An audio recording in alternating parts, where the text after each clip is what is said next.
నమస్కారం. ఎన్నికల ఫలితాలపై ప్రత్యేక చర్చా కార్యక్రమానికి స్వాగతం.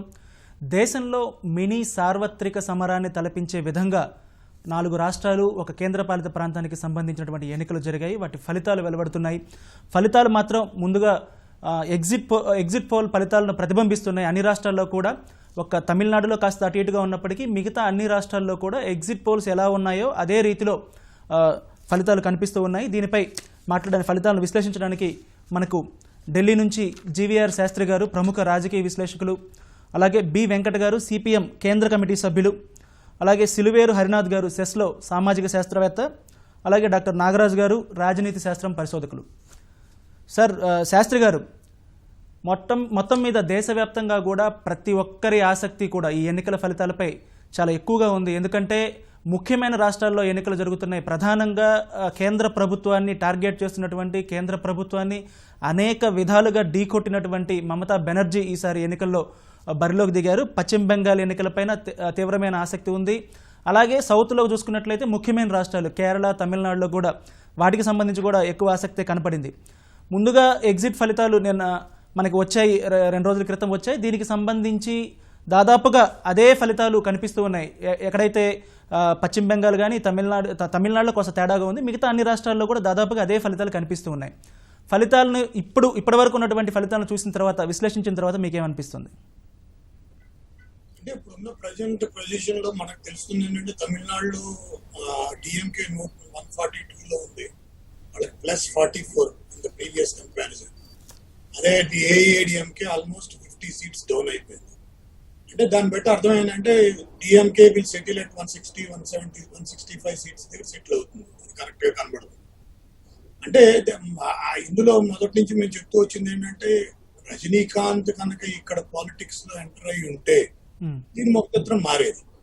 ముఖ చిత్రం మారడానికి అవకాశం ఉండేది. ప్రజల్లో అతనికున్న నమ్మకాన్ని వాళ్ళు ఇచ్చేసేవారు. కానీ ఎప్పుడైతే అతని యొక్క పరిస్థితి లేనప్పుడు ద్రవిడియన్ పార్టీస్ మధ్య అది పూర్వం అయిపోయింది. పెద్దగా బీజేపీ కూడా ఇందులో వాళ్ళకి అర్థమయ్యి దీంట్లో ఎంటర్ అవడం అంత ఈజీ కాదని. అదే కేరళలో కూడా జరిగింది. కేరళలో కూడా వాళ్ళు ఒక స్థానంలోనే లీడ్ చేస్తున్నారు, పాలకాడులో ఈ శ్రీధరన్. అందుకు మించి వాళ్ళు లీడ్ చేయట్లేదు.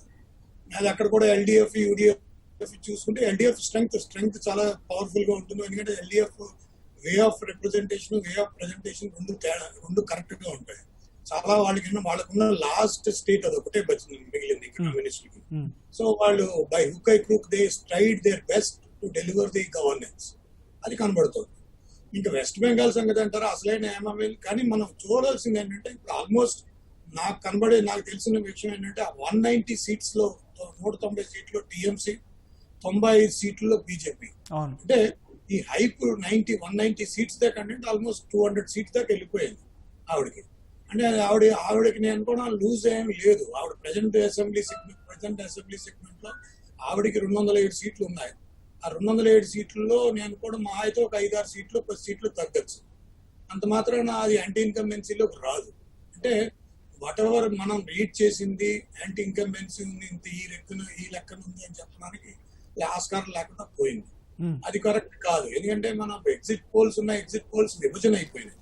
ఎగ్జిట్ పోల్స్ ఒక రకంగా బీజేపీకి పవర్ఫుల్ లీడ్ ఇచ్చారు. కానీ అది ఎక్కడ కనబట్ల. ఎగ్జిట్ పోల్స్ లో 155 నుంచి 160 మాత్రమే గెయిన్ అవ్వగలదంటే బొటాబొట్టి మెజారిటీ వస్తుంది టీఎంసీకి అనుకున్నారు. ఇప్పుడు చూస్తే దరిదాపుల్లో 190 దరిదాపుల్లో ఉన్నాయని చెప్తున్నారు. కాబట్టి ఒకవేళ 10 అటు ఇటు అయినా కూడా క్లియర్ గా వాళ్ళు విన్ అయ్యేటువంటి సిచ్యువేషన్ అయితే కనిపిస్తూ ఉంది. అంటే ఒక అస్సాంలో ఏంటంటే, అస్సాంలో మరి యాంటీ ఇన్కంబెన్సీ ఒకటి ఉంటుంది, ప్లస్ అక్కడ ఉన్న ఇష్యూస్ చాలా ఉన్నాయి. మరి ఏ రకంగా మరి వాళ్ళు ఇది చేయలేకపోయారు. బీజేపీ కన్సాలిడేట్ అయింది. అక్కడ వాళ్ళకి +7 వచ్చింది. ఎందుకంటే కిందటిసారి మీద కూడా వాళ్ళ స్ట్రెంగ్త్ 72, ఇప్పుడు 79. అంటే ఏంటంటే ఆల్మోస్ట్ 7 సీట్స్ గెయిన్ అయ్యారు. మరి కాంగ్రెస్ లాస్ట్ టైం 45, ఇప్పుడు 38 లీడ్ లో ఉన్నారంటే 7 డౌన్ అయ్యారు. దాన్ని బట్టి మనకు అర్థమయ్యేది ఏంటంటే, ఓవరాల్ సినారియో ఇప్పుడు పాండిచ్చేరిలో బీజేపీ వాళ్ళు 10 మంది అవుట్ ఆఫ్ 10 సీట్స్ లో లీడ్ లో ఉన్నారు. అది కూడా క్లారిటీ లేదు. అంటే ప్రజల్లో ఒక రకమైన ఆ నమ్మకాన్ని, ఆ గవర్నెన్స్ అంటే డెమోక్రటిక్ ప్రాసెస్ లో గవర్నెన్స్ మీద ఒక నమ్మకాన్ని కలిగించాల్సి ఉంటుంది. ఆ నమ్మకం కలిగించేందుకే మనం వాళ్ళు మేనిఫెస్టో రిలీజ్ చేస్తాం. సార్, బెంగాల్కి సంబంధించి శాస్త్రి గారు, బెంగాల్కు సంబంధించి దేశవ్యాప్తంగా కూడా ఒక వైబ్రేషన్ క్రియేట్ చేయగలిగింది బీజేపీ. ఎందుకంటే అంచనాలు కూడా లేవు. ఎందుకంటే మనం 2016 ఎలక్షన్లు చూసినట్లయితే కేవలం 3 సీట్లు 10% ఓట్లు మాత్రమే బీజేపీకి ఉన్నాయి. అలాంటి బీజేపీ బెంగాల్ని కైవసం చేసుకుంటుంది అనే స్థాయిలో వైబ్రేషన్ క్రియేట్ చేయగలిగింది. ఆ స్థాయి పోటీ కూడా ఇప్పుడు కనిపిస్తూ ఉంది. అది ఎలా సాధ్యమైంది? అయితే అది ఎందుకు తగ్గింది? అంటే దాదాపుగా పోటాపోటీగా ఉంటుంది, గెలవబోతుంది అనుకునేది కాస్త తగ్గింది. ఎందువల్ల అయి ఉంటుంది అంటారు? రాజకీయ విశ్లేషణగా రాజకీయ పరంగా చూస్తే బీజేపీ, భారతీయ జనతా పార్టీ అక్కడ మెంబర్ ఆఫ్ పార్లమెంట్ స్థానాలు గెలిచింది. అవును, ఆ గెలిచిన మూలానే, అందులో 16 సీట్లు గెలిచిన మూలానే 18. అందులో మేము ఎక్స్పెక్ట్ చేసింది 60-70 సీట్లు, 80 సీట్లు తప్పితే రావు. ఆ రకమైన ప్రొజెక్షన్, ఈ రకమైన హైప్ కి ఆ రకమైన ప్రొజెక్షన్ ఉంటుంది. So hype is different from the reality. So రియాలిటీలో వాళ్ళకి ఏంటంటే ఎగ్జిట్ కనబడింది, ఇది కాదని అది స్పష్టంగా తెలుస్తుంది. ఎందుకంటే అక్కడ లోకల్ గా మమతా బెనర్జీ లోకల్ పొలిటీషియన్, ఆవిడ ఏంటంటే చాలా స్ట్రీట్ ఫైట్ నుంచి పోరాడి వచ్చింది, ఆవిడకి స్ట్రెంగ్త్ ఉంది, ప్రజల్లో బలం ఉంది, ప్రజల్లో ఆ అమ్మాయిని తీసేయాలన్న ఒక నిర్ణయానికి అయితే ప్రజలు రాలేదు. ఆ విషయాన్ని వీళ్ళు గమనించలేకపోయారు. వీళ్ళు బై హుక్ ట్రై చేశారు. కానీ ఎందుకంటే రాజకీయ పరిణామాలు, దేశ రాజకీయ పరిణామాలపై బీజేపీ మీద చాలా స్పష్టంగా పడతాయని వాళ్ళు ఊహించారు. ఎందుకంటే ఈ 5 ఎలక్షన్లు వాళ్ళకి స్ట్రాటజిక్ గా key factor. BJP sustaining growth స్ట్రాటజీకి సస్టైనింగ్ స్ట్రాటజీకి మధ్యలో ఉంటుంది. ఎందుకంటే ఇందులో కనుక ఇది వాళ్ళు విన్ అవ్వలేకపోతే వాళ్ళు సస్టైనింగ్ మీద క్వశ్చన్ మార్క్ వస్తుంది. ఇది కనుక విన్ అయితే వాళ్ళ గ్రోత్ స్ట్రాటజీ వర్కౌట్ అవుతుంది. సో 2 ఉన్నాయి ఇక్కడ, +1 -1 మధ్యలో ఉన్నారు. సో -1కి వెళ్తే వాళ్ళ స్ట్రైనింగ్ మీదగా ఇష్యూ వచ్చేస్తుంది, వాళ్ళ ప్రశ్న చిహ్నం అయిపోతుంది. అంటే ఇప్పుడున్న మీరు లాస్ట్ 4 వారాల్లో దేశ పరిస్థితుల్లో బీజేపీ పరిస్థితి చాలా దయనీయ స్థితిగా. అవును, కోవిడ్ వల్ల, కోవిడ్. సో అది ఆ పరిస్థితి కనబడుతుంది. అది రాజకీయ పార్టీ బీజేపీ కాదు, ఏ పార్టీకైనా అలాంటి పరిస్థితి వచ్చేసింది. ప్రజలు అసహించుకునే భావనకు వచ్చేసారు. ఎందుకంటే తట్టుకోలేని పరిస్థితి. ప్రజల్లో ఆ భావన ఎందుకు వచ్చిందంటే ఆపత్కర పరిస్థితులు వచ్చినాయి, విపత్కర పరిస్థితులు వచ్చినాయి, అసాధారణ పరిస్థితులు. నేను 3 పరిస్థితులు చెప్తున్నాను: ఆపత్కర, విపత్కర, అసాధారణ. ఈ 3 పరిస్థితులు కలిసినప్పుడు ప్రజలు మమైకం అయిపోతారు. ప్రజల్లో ఆలోచన అంతా ఒక విధానానికి వ్యతిరేకంగా. సో అలాంటి పరిస్థితి బీజేపీలో ఉంది. అలాంటప్పుడు ఈ ఎలక్షన్స్ జరగడం, ఆ ఎలక్షన్స్ పరిణామాలు ఈ రకంగా రావడం, వాటిని ఊహక అంటే బెంగాల్లో వాళ్ళు నెగ్గుంటే బీజేపీ పరిస్థితి వేరేగా ఉంటుంది. అవును, బెంగాల్లో బీజేపీ నెగ్గి అస్సాంలో నెగ్గుంటే బీజేపీ పరిస్థితి వేరేగా ఉంటుంది. తమిళనాడులో కూడా ఏఐఏడిఎంకే నెగ్గుంటే వేరే ఉండేది. కేరళ, పాండిచ్చేరి వదిలేసిన ఈ 3 స్టేట్లు తెచ్చుంటే చాలా పరిస్థితి వేరేగా ఉండదు. కానీ నేను అనిపించేది ఏంటంటే ఇప్పుడు ఈ పరిణామాలు చూస్తున్న పరిణామాలు డెఫినెట్ గా వచ్చే సమయంలో ఈ పార్లమెంట్ డిజాల్వ్ అవుతుంది, చాలా ఫాస్ట్ గా డిజాల్వ్ అయిపోతుంది, అనుకున్న దానికంటే ముందే డిజాల్వ్ అవుతుంది. ఈ దేశ పరిస్థితులు బట్టి నేను కూడా కేంద్ర ప్రభుత్వం ఎలక్షన్స్కి వెళ్తుంది. ఓకే సార్, వెంకట్ గారు మనం చూసాము ముఖ్యంగా అంటే 4 రాష్ట్రాల ఎన్నికలే కాదు, ముఖ్యంగా బెంగాల్కి సంబంధించి, బెంగాల్లో మీ పార్టీ కూడా కంటెస్టెంట్ తీవ్రంగా ఉంది, అలా కేరళలో కూడా. బెంగాల్కు సంబంధించి దేశవ్యాప్తంగా కూడా ఒక బజ్ వచ్చిందనమాట. అంటే బీజేపీ టీఎంసీని కొట్టేయగలుగుతుందా, లేకపోతే అధికారం ఫామ్ చేయగలుగుతుందా అనేటువంటి స్థాయిలో వచ్చింది. 8 విడతల ఎలక్షన్ జరిగాయి, ప్రధానమంత్రి అనేక సభల్లో పార్టిసిపేట్ చేశారు. దాదాపుగా అధికారాన్ని కైవసం చేసుకుంటుంది అనేంత స్థాయిలో ప్రచారం జరిగింది. రిజల్ట్స్ అయితే ఎగ్జిట్ పోల్స్కి కాస్త దగ్గరగా ఉన్నాయి. ఇప్పుడు మొత్తం మీద ఫలితాలను చూస్తే మీకు ఎలా అనిపిస్తుంది? మొదటి విషయం, అభ్యుదయవాదులు, వామపక్షవాదులు, కమ్యూనిస్టులుగా మేము ఒకటి, బెంగాల్లో బీజేపీ రాకుండా ఉండటం అనేది ఒక మంచి పరిణామం.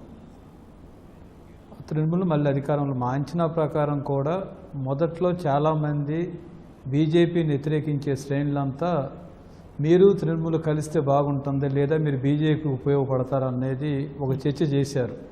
కానీ అల్టిమేట్గా మేము చెప్పింది ఏమిటనంటే, ఎన్నికల్లో ప్రధానంగా తృణమూల్తో కలవటం అని అంటే బీజేపీకి ఉపయోగపడటమే. ఇవాళ తృణమూల్ కాంగ్రెస్ బీజేపీకి ఎంత అగ్రెసివ్గా వ్యతిరేకంగా క్యాంపెయిన్ చేసినట్టు గెలిచింది మనం చూస్తున్నాం. కానీ రేపు ఇది పర్మనెంట్ ఫినామినా కాదు మమతా బెనర్జీది. కాబట్టి బెంగాల్ ప్రయోజనాల రీత్యా లెఫ్ట్ గెలిచినా ఓడిపోయినా లెఫ్ట్ వాళ్ళు ఇతరులను కూడా కలుపుకొని చేయాలనుకున్నాం, చేశాము. చాలా పూరెస్ట్ పర్ఫార్మెన్స్ వచ్చింది, అది కొంత బాధాకరమైన. వెంకట్ గారు, రెండోది ఏమిటంటే వెంకట్ గారు ఒక్క నిమిషం, నేను ఇక్కడ మిమ్మల్ని ఆపుతున్నా ఒక్క నిమిషం. మీరు బీజేపీ ఓడిపోవాలని కోరుకున్నారు, తృణమూల్ కాంగ్రెస్కి అయితే పర్వాలేదు అన్నారు. మీ వాళ్ళు ఎవరు కూడా బీజేపీని కలవలేదు అన్నారు. కానీ ఓటు బ్యాంకు చూస్తే తృణమూల్ కాంగ్రెస్ ఓటు బ్యాంక్ 44%, 2016లో ఇప్పటి వరకు వచ్చిన ఫలితాల ప్రకారం 49%.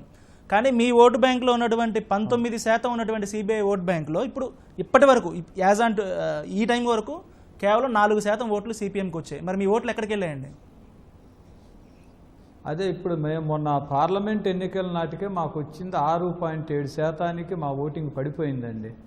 మీరు అసెంబ్లీ అంతకుముందు పార్లమెంట్ ఎన్నికల పర్సెంటేజ్ చెప్పారు. ఒకటి వాస్తవం, మమతా బెనర్జీ గత 10 సంవత్సరాలుగా చేస్తున్నటువంటి అరాచకత్వం, మా మీద దాడులు, మా ఇళ్ళను లక్షల మంది ఇళ్ళను తగలబెట్టడం, ఇవన్నిటితో బీజేపీ యొక్క ప్రమాదాన్ని అక్కడ ఉన్నటువంటి సాంప్రదాయకంగా సిపిఎంకు ఓట్లు వేసేటటువంటి వాళ్ళు బీజేపీ ప్రమాదం కన్నా మమతా బెనర్జీ ప్రమాదం ప్రధానంగా గుర్తించి పార్లమెంట్ ఎన్నికల నాటికే మాకు ఓట్లు వేసేటటువంటి 20% ఓట్లకు పైగా బీజేపీకి 10-15% ఓట్లకు పైగా బీజేపీకి పోయినాయి. ఈ ప్రమాదాన్ని అక్కడ ఉన్నటువంటి ఓటర్స్ గుర్తించడం లేదు, మా కమిటీ గుర్తించడం లేదని మేము ఓపెన్గా కూడా అక్కడ ఉన్నటువంటి వాళ్ళకి చెప్పడం జరిగింది. కాబట్టి బీజేపీ ఒక ప్లాన్ కూడా చేసింది. అక్కడ పార్లమెంట్ ఎన్నికల్లో రాముకేయండి, అసెంబ్లీ ఎన్నికల్లో వాము గురించి చూద్దామన్నటువంటి ఒక భ్రమలు కూడా కల్పించింది. కష్టాల్లో ఉన్నారు, ఇబ్బందుల్లో ఉన్నారు, మమతా బెనర్జీ దాడుల్లో ఉన్నారు. కాబట్టి బీజేపీ యొక్క ప్రమాదాన్ని గుర్తించడంలో మా కమిటీ కానీ మాకు ఓట్లు వేసినటువంటి వాళ్ళు కానీ లోపం చేశారు అనేది మేము బహిరంగంగా అంగీకరించాం. కాబట్టి మా అంచనా ప్రకారం ఈసారి కొంత ఓటింగ్ పెరగాలనుకున్నాం. కానీ ఇప్పుడు వస్తున్న ట్రెండ్స్ ప్రకారం పార్లమెంట్ ఎన్నికలు ఏ స్థితి ఉందో ఇప్పుడు కూడా అదే స్థితి అసెంబ్లీలో లెఫ్ట్కు ఉండేటట్టు కనిపిస్తుంది. ఇది మొదటి విషయం. ఇక రెండోది ఏమిటనంటే, ఇప్పుడు బీజేపీ మనం చాలా ఎన్నికల్లో చూసాం. కానీ బెంగాల్ ఎన్నికల్లో వార్డు మెంబరో సర్పంచో ఒక ఎమ్మెల్యే క్యాండిడేట్ కనుక అయితే ఎట్లా క్యాంపెయిన్ జరుగుతుందో మోడీ గారు, అమిత్ షా గారు అట్లా భుజాన్ని వేసుకొని క్యాంపెయిన్ చేశారు. కరోనాలో కోట్ల మంది ఇబ్బంది పడుతున్నా, కష్టాలు పడుతున్నా, పిట్టల్లాగా రాలిపోతున్నా దాన్ని పక్కన పెట్టేసి బెంగాల్ చుట్టూ ప్రధానమంత్రి గారు, హోమ్ మినిస్టర్ గారు తిరిగారు. ఏంటి ఫలం? బీజేపీ 3% నుంచి 35%కి పెరిగి ఉండొచ్చు. కొన్ని సందర్భాలలో ఓట్లు పెరగటం, సీట్లు పెరగటం ఒక్కటే ప్రధానంగా కూడా మనం చూడలేం. కొన్ని టెంపర్మెంట్లు వచ్చినప్పుడు విధానాల ప్రాతిపదిక ఉన్నటువంటి వాళ్ళు నష్టాన్ని కూడా ఏం క్యాంపెయిన్ జరిగింది? ఇప్పుడు ఇవాళ బీజేపీ అక్కడ అడుగుపెట్టిన తర్వాత ఏంటి క్యాంపెయిన్? అభివృద్ధి గురించి క్యాంపెయిన్ జరిగిందే. బీజేపీలో ఉన్నటువంటి వాళ్ళు, మమతా బెనర్జీ అరాచకత్వాలు ఉన్నటువంటి వాళ్ళు అందరే కదా. సురేంద్ర అధికారి ఉన్నాడు. నందిగామలో మేము దుర్మార్గం చేసామని ప్రచారం జరిగింది. కానీ ఇప్పుడు వాళ్ళు చెప్తుంది ఏంటి? నందిగామలో సురేంద్ర అధికారి ప్లాన్ చేసి లెఫ్ట్ని బ్లేమ్ చేయడానికి తనే గొడవలు సృష్టించాడు అని తృణమూల్ కాంగ్రెస్ చెప్తుంది. ఇప్పుడు మేము చెప్పేది కాదు కదా. కాబట్టి బెంగాల్ క్లైమేట్ ని బీజేపీ తృణమూల్ సర్వనాశనం చేసింది. వెంకట్ గారు, గెలుపోవటం పక్కన పెట్టండి సార్. వెంకట్ గారు, అంటే ఇప్పటి వరకు ప్రతి ఒక్కళ్ళు చెప్పేది ఏంటంటే Congress vote bank, CPM vote bank బీజేపీకి షిఫ్ట్ అయిందని చాలా మంది రాజకీయ విశ్లేషకులు చెప్పారు. ఇప్పుడు మీరు కూడా అడ్మిట్ చేశారు. అంటే సిద్ధాంతపరంగా అంత వైరుధ్యం ఉన్న బీజేపీ తోటి, మీరు లెఫ్ట్ వాళ్ళు రైట్, అంత సిద్ధాంతపరంగా వైరుధ్యం ఉన్న బీజేపీ తోటి ఏ రకంగా మీ కార్యకర్తలందరూ ఎలా షిఫ్ట్ అవ్వగలిగారు? అంత ఎలా జరిగింది ఇది? అదే కదండి. ఇప్పుడు మా బలహీనత అంతా 37 సంవత్సరాల పాటు అధికారంలో ఉన్న తర్వాత రాష్ట్రాలకు ఉండేటటువంటి పరిమిత అధికారాలతో కొంతకాలం పాటు మేము ప్రజలను సంతృప్తి పరచగలిగిన ఒక రాష్ట్రం పడటం సంతృప్తి పరచలేదు. ప్రజలకు కావాల్సినటువంటి అన్ని అధికారాలు ఒక రాష్ట్రంలో ఇవ్వలేము అవకాశాలని మాకు అర్థమవుతుంది. రెండోది ఏమిటనంటే, ఇప్పుడు బీజేపీకి పార్లమెంట్కి అది ఇప్పుడు అసెంబ్లీలో వస్తున్న ట్రెండ్స్ మా బలం చూస్తే బీజేపీ ప్రమాదం పెరుగుతుంది. కాబట్టి ఈసారి కొన్ని ఓట్లు మాకు సాంప్రదాయకంగా లెఫ్ట్కి వేసేటటువంటి ఓట్లు తృణమూలకు పోయినాయి. ఇప్పుడు మేము బలంగా ఉన్నటువంటి స్థానాల్లో మేము గెలవగలుగుతాం అనుకున్న స్థానాల్లో బీజేపీ గెలల, తృణమూల్ గెలిచింది. తృణమూలకు ఓట్లు వేసారు, అంత మేర కన్నా మంచిదేగా. బీజేపీ ఈ ఎన్నికల్లో, అసెంబ్లీ ఎన్నికల్లో కొన్ని అసెంబ్లీ నియోజకవర్గాలు, కొన్ని జిల్లాలు చూస్తే బీజేపీ ఖచ్చితంగా గెలవగలుగుతుంది, మేము కూడా ట్రయాంగిల్లో ఉండగలుగుతాం అన్న స్థానాల్లో తృణమూల్ గెలుస్తుంది. ఇప్పుడు హర్నాథ్ గారు, అంటే మా ఓట్లు బీజేపీ గెలవగలిగే దగ్గర తృణమూలకు కూడా వేస్తున్న స్థితి మాకు కనిపిస్తుంది అక్కడ. కాబట్టి పరిస్థితి అది. మేము నష్టపోయాము, ఇబ్బంది ఉంది. కానీ మేము వేసినటువంటి ఎత్తుగడ కరెక్టు. మేము తృణమూలతో కలిస్తే బీజేపీ గెలిచిండేది అక్కడ. ఓకే హరినాథ్ గారు, మొత్తం మీద ఫలితాలు చూస్తే 4-5 రాష్ట్రాలకు సంబంధించిన ఫలితాలు చూస్తే ప్రజల స్పందన ఎలా అనిపించింది? ఏ అంశాలు ప్రభావితం చేశాయి అనుకుంటున్నారు? ఇక్కడ దేశవ్యాప్తంగా 5 రాష్ట్రాల్లో జరిగినటువంటి ఎన్నికల ఫలితాలపైన అందరి దృష్టి ఆకర్షణీయంగా ఉంది. యాక్చువల్గా బెంగాల్ రాష్ట్రాన్ని మనం పరిగణలోకి తీసుకుంటే అక్కడ బీజేపీ పార్టీ 2014లో జాతీయ స్థాయిలో అధికారంలోకి వచ్చిన తర్వాత బీజేపీలో పశ్చిమ బెంగాల్లో పాగా వేయడానికి చాలా పావులు కలిపింది. అది ఈ 2021 వరకు అది తన పంతాను నెగ్గించుకుందని చెప్పవచ్చు. అంటే తృణమూల్ కాంగ్రెస్ అధికారం చేపట్టబోతుందని మనకు తెలిసినప్పటికీ కూడా 3 స్థానాలకు పరిమితమైనటువంటి బీజేపీ పార్టీ ఈరోజు ఒక దాదాపుగా 100 స్థానాలు కైవసం చేసుకోవడం అనేది అది ఆ పార్టీ చేసినటువంటి గొప్ప విషయంగా చెప్పుకోవచ్చు. ఇక్కడ ప్రధానంగా సిపిఎం తర్వాత కాంగ్రెస్ పార్టీలు గతంలో సాధించినటువంటి సీట్లు ఏవైతే ఉన్నాయో కాంగ్రెస్ పార్టీ 44 స్థానాల్లో గెలుపొంది సిపిఎం పార్టీ 20 స్థానాలు కైవసం చేసుకుంటే ఈరోజు ఆ 70 స్థానాలు కూడా ఉనికి లేకుండా పోయింది. ఆ 70 స్థానాలన్నీ కూడా ఈరోజు భారతీయ జనతా పార్టీ కైవసం చేసుకుందని చెప్పుకోవచ్చు. ఇంతకుముందు మనకు వెంకట్ గారు చెప్పినట్టుగా సిపిఎం పార్టీకి సంబంధించినటువంటి క్యాడర్ అంతా కూడా అంటే లెఫ్టిస్ట్ పార్టీలకు వెన్నుదన్నుగా ఉండేటువంటి ఎస్సీ ఎస్టీలు ఎవరైతే ఉంటారో వాళ్ళందరూ కూడా ఈ ఎన్నికల్లో భారతీయ జనతా పార్టీకి మొగ్గు చూపారని మనం చెప్పవచ్చు ఈ ఫలితాలను బట్టి.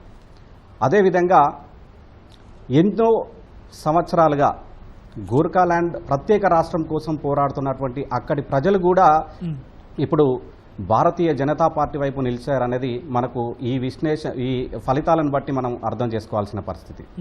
అదేవిధంగా పశ్చిమ బెంగాల్లో అత్యధికంగా ఎస్సీల నుండి మనకు రాజ్ బోంగస్సీ అనే కమ్యూనిటీ ఉంటుంది. ఆ కమ్యూనిటీ వాళ్ళ ఉనికిని కాపాడుకోవడంతో పాటు వాళ్ళ భాషను అధికారికంగా చేపట్టాలని ఒక డిమాండ్ ఉంది. ఆ నేపథ్యంలోనే భారతీయ జనతా పార్టీ వారికి దగ్గరైంది. ఆ కమ్యూనిటీ ఎటు లేదన్నా ఒక 15 స్థానాలలో వాళ్ళు ప్రభావం చూపేటువంటి అవకాశం. ఇప్పుడు ఈ పరిస్థితిని మనం గమనిస్తే ఆ 15 స్థానాలు కూడా భారతీయ జనతా పార్టీ తన ఆధీనంలోకి తీసుకొచ్చిందని చెప్పుకోవచ్చు. అయితే ఇక్కడ మరొక విషయం ఏంటంటే మైనార్టీలకు సంబంధించినటువంటి దాదాపు ఒక 100కు పైగా స్థానాల్లో ముస్లిం మైనార్టీ కమ్యూనిటీకి సంబంధించినటువంటి జనాభా వాళ్ళ ఎన్నికల ఫలితాలను అటు చేయవచ్చు. అంటే గెలుపోటములను ప్రభావితం చేసేటువంటి కమ్యూనిటీ ముస్లిం కమ్యూనిటీ. ఇక్కడ ఆ ముస్లిం కమ్యూనిటీ అంతా కూడా ఈరోజు భారతీయ జనతా పార్టీని కాదని తృణమూల్ కాంగ్రెస్కు వెన్నుదన్నుగా నిలిచిందనేది మనకు ఈ ఫలితాలను బట్టి మనకు తెలుస్తుంది. అంటే మరొక వైపు ఇక్కడ గతంలో బీజేపీ పార్టీ గత లోక్సభ ఎన్నికలలో 18 స్థానాలను కైవసం చేసుకుంది. ఆ 18 పార్లమెంటు స్థానాలు ఏవైతున్నాయో అవన్నీ కూడా దాదాపు ఒక 100 అసెంబ్లీ కాన్స్టిట్యుయెన్సీలో అవి విస్తృతంగా ఉన్నటువంటి పరిస్థితి. ఈరోజు ఆ 100 స్థానాలను భారతీయ జనతా పార్టీ పాగా వేసి ఆ స్థానాలలో ముందుకు పోతుందనేది మనకు ఈ ఫలితాలను బట్టి అంచనా వేయవచ్చు. అయితే మరొక అంశం ఇక్కడ మనం తృణమూల్ కాంగ్రెస్ని భారతీయ జనతా పార్టీ ఎంతో వెంటాడింది. ఆ కోణంలో అది కొంత వెనుకంజలో ఉన్న Trinamool Congress SC ST BC మైనార్టీల కోసం ప్రవేశపెట్టినటువంటి కొన్ని సంక్షేమ పథకాలు ఏవైతున్నాయో ఆ సంక్షేమ పథకాలు మళ్ళీ తన ప్రభుత్వాన్ని రాబట్టడం అంటే తిరిగి అధికారంలోకి తీసుకురావడం కోసం అవి చాలా ఉపయోగపడ్డాయని మనం ఈ ఫలితాలను బట్టి చెప్పవచ్చు. ఇంకొక విషయం గడిచిన 15 రోజులుగా కోవిడ్ చాలా తీవ్రమైనటువంటి రూపం దాల్చింది. తీవ్రమైన పరిస్థితి దాటిన తర్వాత ఒక 2-3 ఫేజ్ల ఎలక్షన్ బెంగాల్లో జరిగింది. అంతకుముందు కొంచెం తక్కువగా ఉన్నప్పుడు కొన్ని 5 ఫేజ్ల వరకు జరిగినప్పటికీ ఒక 2-3 ఫేజ్ల వరకు కోవిడ్ చాలా తీవ్రంగా మారిన తర్వాత జరిగింది.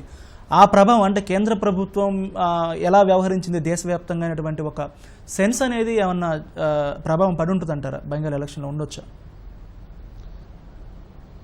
ఖచ్చితంగా ఇప్పుడు ఈ 8 దఫాలుగా ఈ ఎన్నికలు నిర్వహించడం అనేదే పెద్ద తప్పు. అవును. ఎందుకంటే కోవిడ్ నేపథ్యం అనేది విపరీతంగా పెరుగుతున్నటువంటి ఈ సమయంలో ఎన్నికలు ఈ 8 దఫాలుగా నిర్వహించడంలో ఈ కేంద్ర ప్రభుత్వం ప్రభావం అనేది పూర్తిగా విఫలమైందైనటువంటి కోణంలో ప్రజలు ఒక భావనకు వచ్చింది అనేది మనం చెప్పవచ్చు. ఎందుకంటే 4 దఫాలుగా జరిగినటువంటి ఎన్నికల నాటికి కొంత ప్రభావం బీజేపీ వైపు ఉండింది. అక్కడితోనే కాకుండా మమతా బెనర్జీ పైన జరిగినటువంటి దాడి ఏదైతుందో ఆ దాడి కూడా తృణమూల్ కాంగ్రెస్ పార్టీకి కలిసి వచ్చినటువంటి అంశంగా మనం భావించాల్సి ఉంది. ఇంకొకటి ఏంటంటే ఇక్కడ కరోనా ప్రభావం తీవ్ర రూపం దాల్చుతున్నటువంటి ఈ నేపథ్యంలో టీకాలు అందడం లేదని, ఆక్సిజన్ అందడం లేదని, వివిధ ప్రభుత్వ హాస్పిటళ్లలో మనకు బెడ్లు సరిగా అందుబాటులో లేవనేటువంటి ఆ ప్రభావం ప్రజల్లో విస్తృతమైనటువంటి ప్రచారంతో ఆ ఎన్నికల ప్రభావం మీద ఖచ్చితంగా చూపింది అనేది మనం చెప్పవచ్చు. ఎందుకంటే ఒక పశ్చిమ బెంగాల్లోనే కాదు, దేశవ్యాప్తంగా ఇక్కడ తెలంగాణ రాష్ట్రంలోనే కాదు, ఆంధ్రప్రదేశ్లోనే కాదు, ఏ రాష్ట్రంలో చూసినా మనకు ఈ ప్రభావం అనేది తీవ్రంగా కనబడుతుంది. ఒకటి ప్రభావం అనేది రాష్ట్ర ప్రభుత్వం. నాగరాజు గారు, 5 రాష్ట్రాల ఫలితాలను చూసిన తర్వాత ప్రధానంగా గట్టి పోటీ ఉంటుంది, లేకపోతే చాలా తీవ్రంగా ఉంటుంది అనుకుంటున్న బెంగాల్లో కూడా స్పష్టమైన మెజారిటీ దిశగా టీఎంసీ వెళ్ళిపోతుంది. అలాగే ముందుగా ఊహించినట్లుగానే డిఎంకే పెద్దగా కష్టపడాల్సిన అవసరం సునాయాసంగానే ఉంటుంది అనుకున్నారు అక్కడ. కాకపోతే ఏఐడిఎంకే అనుకున్న దానికంటే ఎక్కువ పెర్ఫార్మెన్స్ చేస్తుంది. మిగతా రాష్ట్రాల్లో అన్ని కూడా గమనించిన తర్వాత ఎలా అనిపించే ఫలితాలు? First of all election commission of ఇండియాకి నేను థ్యాంక్స్ చెప్తున్నానండి. ఎందుకంటే బికాజ్ ఇలాంటి పాండమిక్ సిచ్యువేషన్ లో కూడా ఎలక్షన్స్ ని చాలా సక్సెస్ఫుల్ గా కండక్ట్ చేసి ఇండియన్ డెమోక్రసీని, అంటే ఏదైతే ఎలక్షన్స్ అనేవి డెమోక్రసీకి వెన్నెముకలా ఉంటాయో వాటిని కాపాడి ఎలక్షన్స్ కంటిన్యూ చేశారు అండ్ సక్సెస్ఫుల్ గా కంప్లీట్ చేశారు. ఇందులో ఎలక్ట్రానిక్ మీడియా, ప్రింట్ మీడియా కూడా పాత్ర సక్సెస్ఫుల్ గా కంప్లీట్ అవడానికి ఉందని నేను నమ్ముతున్నాను.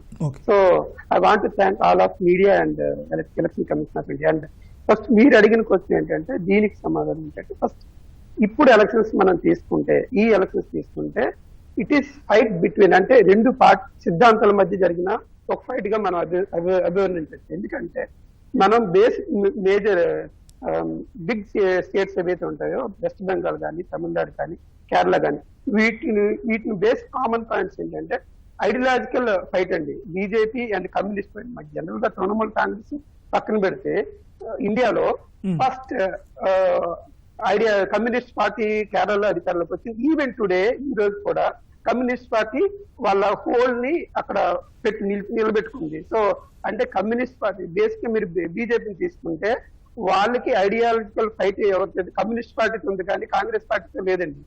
సో వాళ్ళకి కాంగ్రెస్ పార్టీతో ఉన్నది ఏంటంటే వాళ్ళకి పొలిటికల్ ఫైట్ ఉంది, ideological fight communist party. Yes, Congress పార్టీతో పొలిటికల్ ఫైట్ ఉంది, బట్ ఐడియాలజికల్ ఫైట్ అనేది కమ్యూనిస్ట్ పార్టీ ఉంది. సో బీజేపీ టార్గెట్ ఏదైతే ఉందో కమ్యూనిస్ట్ పార్టీస్, ఈ రోజు ఈ ఎలక్షన్స్ లో మనం వెస్ట్ బెంగాల్ లో తీసుకుంటే కంప్లీట్ గా 0 స్థాయికి కమ్యూనిస్ట్ పార్టీస్ అని రావడం జరిగింది. సో ఇది మంచిదా చెడుదాన్ని మనం పక్కన పెడితే, బట్ ఈ రోజు ఈ సిచ్యువేషన్ రావడానికి ప్రధానమైన కారణం ఏంటంటే బీయింగ్ ఒక పొలిటికల్ సైంటిస్ట్ నేను అనుకుంటుంది ఒక ప్రధాన కారణం. మన వెస్ట్ బెంగాల్ లో 8 పేజెస్ ఎలక్షన్స్ అనేవి కండక్ట్ చేశారండి. 8 పేజెస్ పెట్టినప్పుడు ఫస్ట్ 5 విడతలు కూడా ఈ ఎలక్షన్ జరిగేటప్పుడు అంటే స్ట్రాటజీ బిట్వీన్, అంటే ఈ 2 parties TMC and BJP strategy ఏదైతే ఉందో వాళ్ళ స్ట్రాటజీ అంతవరకు బిఫోర్ 2016 ఏదైతే 2016 ఎలక్షన్ ముందు అక్కడ జై శ్రీరామ్ స్ట్రాటజీ అనేది ఎప్పుడు జరగలేదండి. But first time in West Bengal Jai Shriram politics వచ్చాయి. అంటే Hindu, Muslim and religion politics అనేవి ఉంటాయి. And at the same time Mamata Banerjee యొక్క కరప్షన్ గురించి కూడా వాళ్ళు హైలైట్ చేయగలిగారు. సో మమతా బెనర్జీ కరప్షన్ గురించి హైలైట్ చేసుకోగలిగారు.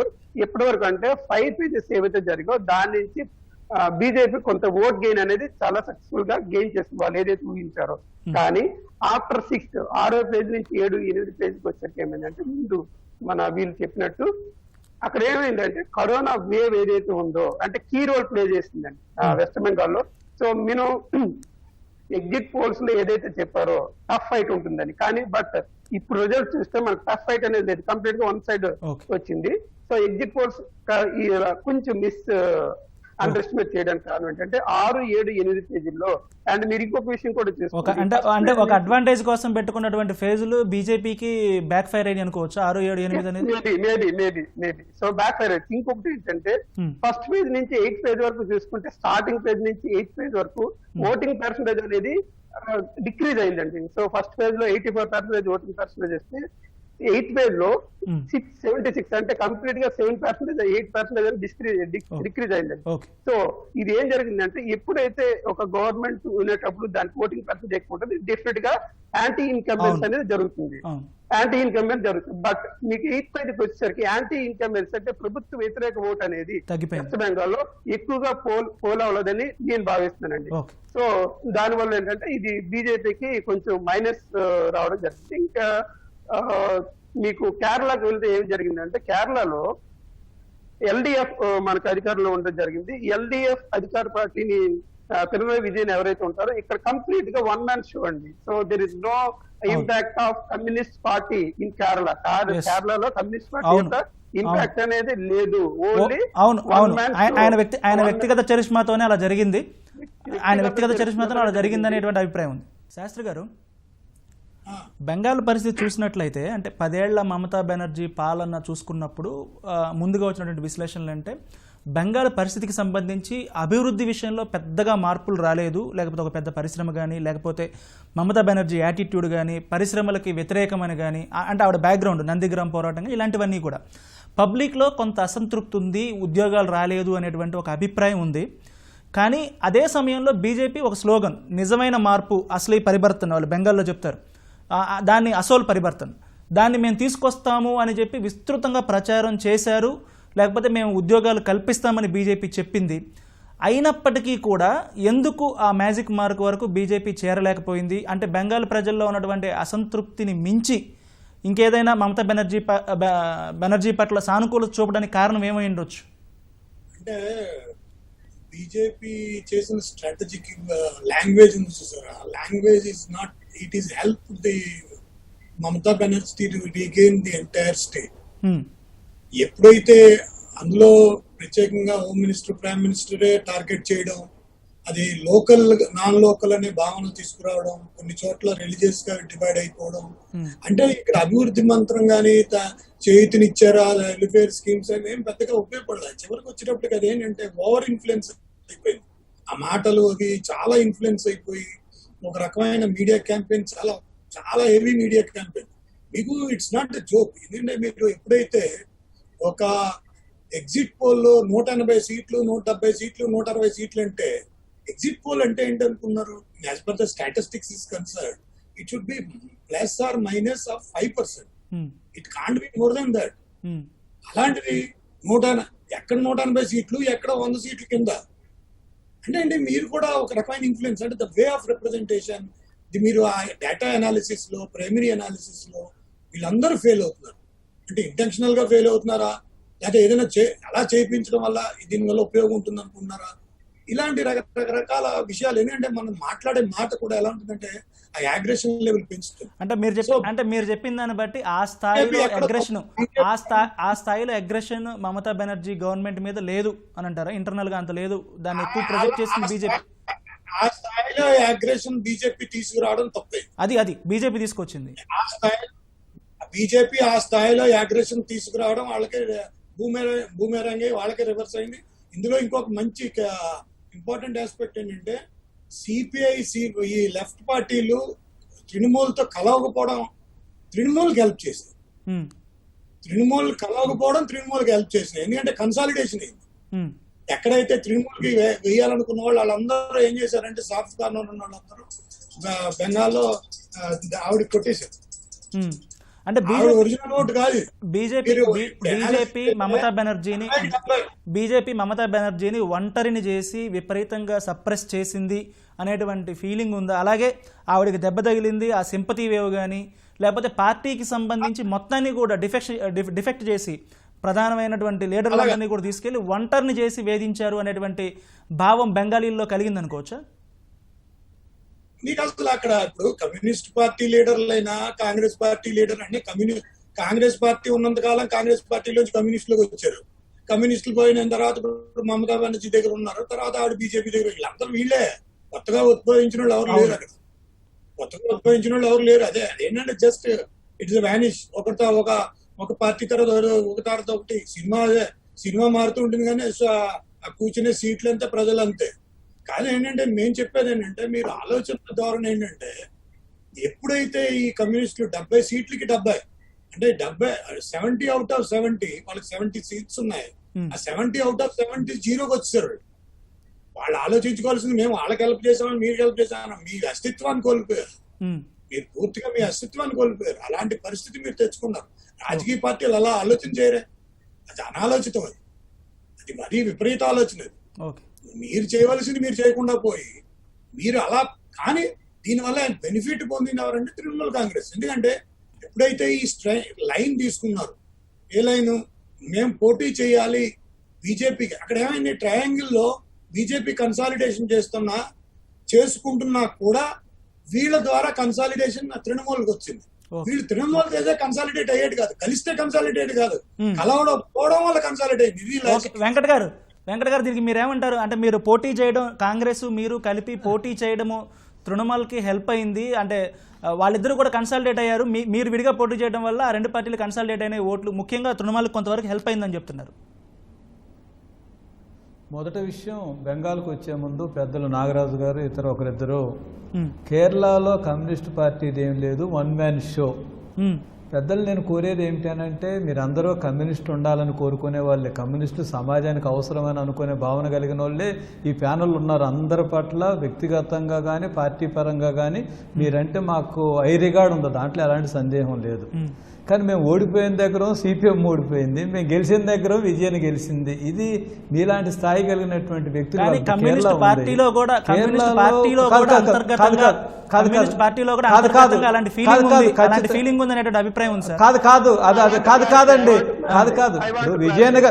విజయన్ గారి పాత్ర లేదని మేము అనము. విజయన్ గారు చాలా ముఖ్యమైన పాత్ర. విజయన్ గారు సిపిఎం పార్టీలో సర్పంచ్ దగ్గర నుంచి పార్టీ పొలిట్ బ్యూరో స్థాయి దాకా ఎదిగారు. ముందే పార్టీలో అత్యున్నత ఉన్నతమైనటువంటి స్థాయికి ఎదిగారు. కానీ కేరళలో వాళ్ళ భారతదేశంలో మా పార్టీ సభ్యత్వం ఈవెందో బెంగాల్ అధికారంలో ఉన్న రోజుల్లో కూడా మా పార్టీ సభ్యత్వం రీత్యా, శాఖల రీత్యా కేరళలో మాకు అత్యంత ఎక్కువ సభ్యత్వం, అత్యంత శాఖలు ఉన్నాయి. సో కాబట్టి నేను చెప్పదలుచుకుంది ఏమిటంటే, వ్యక్తి పాత్ర ఉంటుంది, కానీ వ్యక్తి పాత్రతో పాటు అక్కడ పార్టీ కానీ ప్రజా సంఘాలు కానీ మేము చేసింది కూడా గమనంలో ఉండాలని. నాగరాజ్ గారు మీరేం చెప్పండి. ఒక్క నిమిషం అండి, ఇక్కడ మేము చెప్పేది ఏంటంటే, కేరళలో దేశంలో కమ్యూనిస్ట్ పార్టీలు ఉండకూడదని ఎవరు కోరుకోలేదు. బలమైన ప్రతిపక్షం ఉన్నప్పుడే నిజంగా ప్రజాస్వామ్యం అనేది సక్సెస్ఫుల్ గా రన్ అవుతుంది. బట్ ఇక్కడ నేను చెప్పే పాయింట్ ఏంటంటే, కేరళలో అక్కడ చీఫ్ మినిస్టర్ గారు ఎవరైతే ఉన్నారో ఆయన ప్రభావం ఎక్కువ ఉంది. For example Andhra Pradesh past elections తీసుకుంటే 2004లో కానీ 2019లో కానీ కాంగ్రెస్ పార్టీలో వైఎస్ రాజశేఖర రెడ్డి గారి ప్రభావం ఎక్కువ ఉంది. కాంగ్రెస్ పార్టీ రోల్ ఉన్నా సరే పార్టీ యొక్క ప్రభావం. అట్ ద సేమ్ టైం ఈ కమ్యూనిస్ట్ పార్టీ ఏదైతే ఉందో మిగతా రాష్ట్రాల్లో తీసుకుంటే అలాంటి చరిస్మాటిక్ లీడర్ అనేవారు కనిపించలేదు. కాబట్టి మేబీ కమ్యూనిస్ట్ పార్టీ డిక్లేర్ అయింది. బట్ మీరు చెప్పినట్టు అందరూ కోరుకుంటున్నారు, ఎందుకంటే ఎప్పుడైతే పొలిటికల్ పార్టీస్ యొక్క రోల్ ఎక్కువ ఉంటుందో, అపోజిషన్ పార్టీస్ రోల్ ఎక్కువ ఉంటుందో, అక్కడ ప్రజాస్వామ్యం అనేది చాలా సక్సెస్ఫుల్ గా రన్ అవుతుందండి. కానీ ఇక్కడ ఏంటంటే మా పాయింట్ ఏంటంటే, అక్కడ ఆయన చరిస్మాటిక్ లేదా, ఫర్ ఎగ్జాంపుల్ నేను ఒక ఎగ్జాంపుల్ చెప్తానండి. ఇక్కడ ఏం జరిగిందంటే 1982 తర్వాత ఏ ఒక్క పార్టీ కూడా సెకండ్ టైం పవర్ ను గెయిన్ చేయలేదు. అండ్ ఇక్కడ ఎందుకు ఇలా జరిగిందని, maybe being a political scientist I want to clarify one point.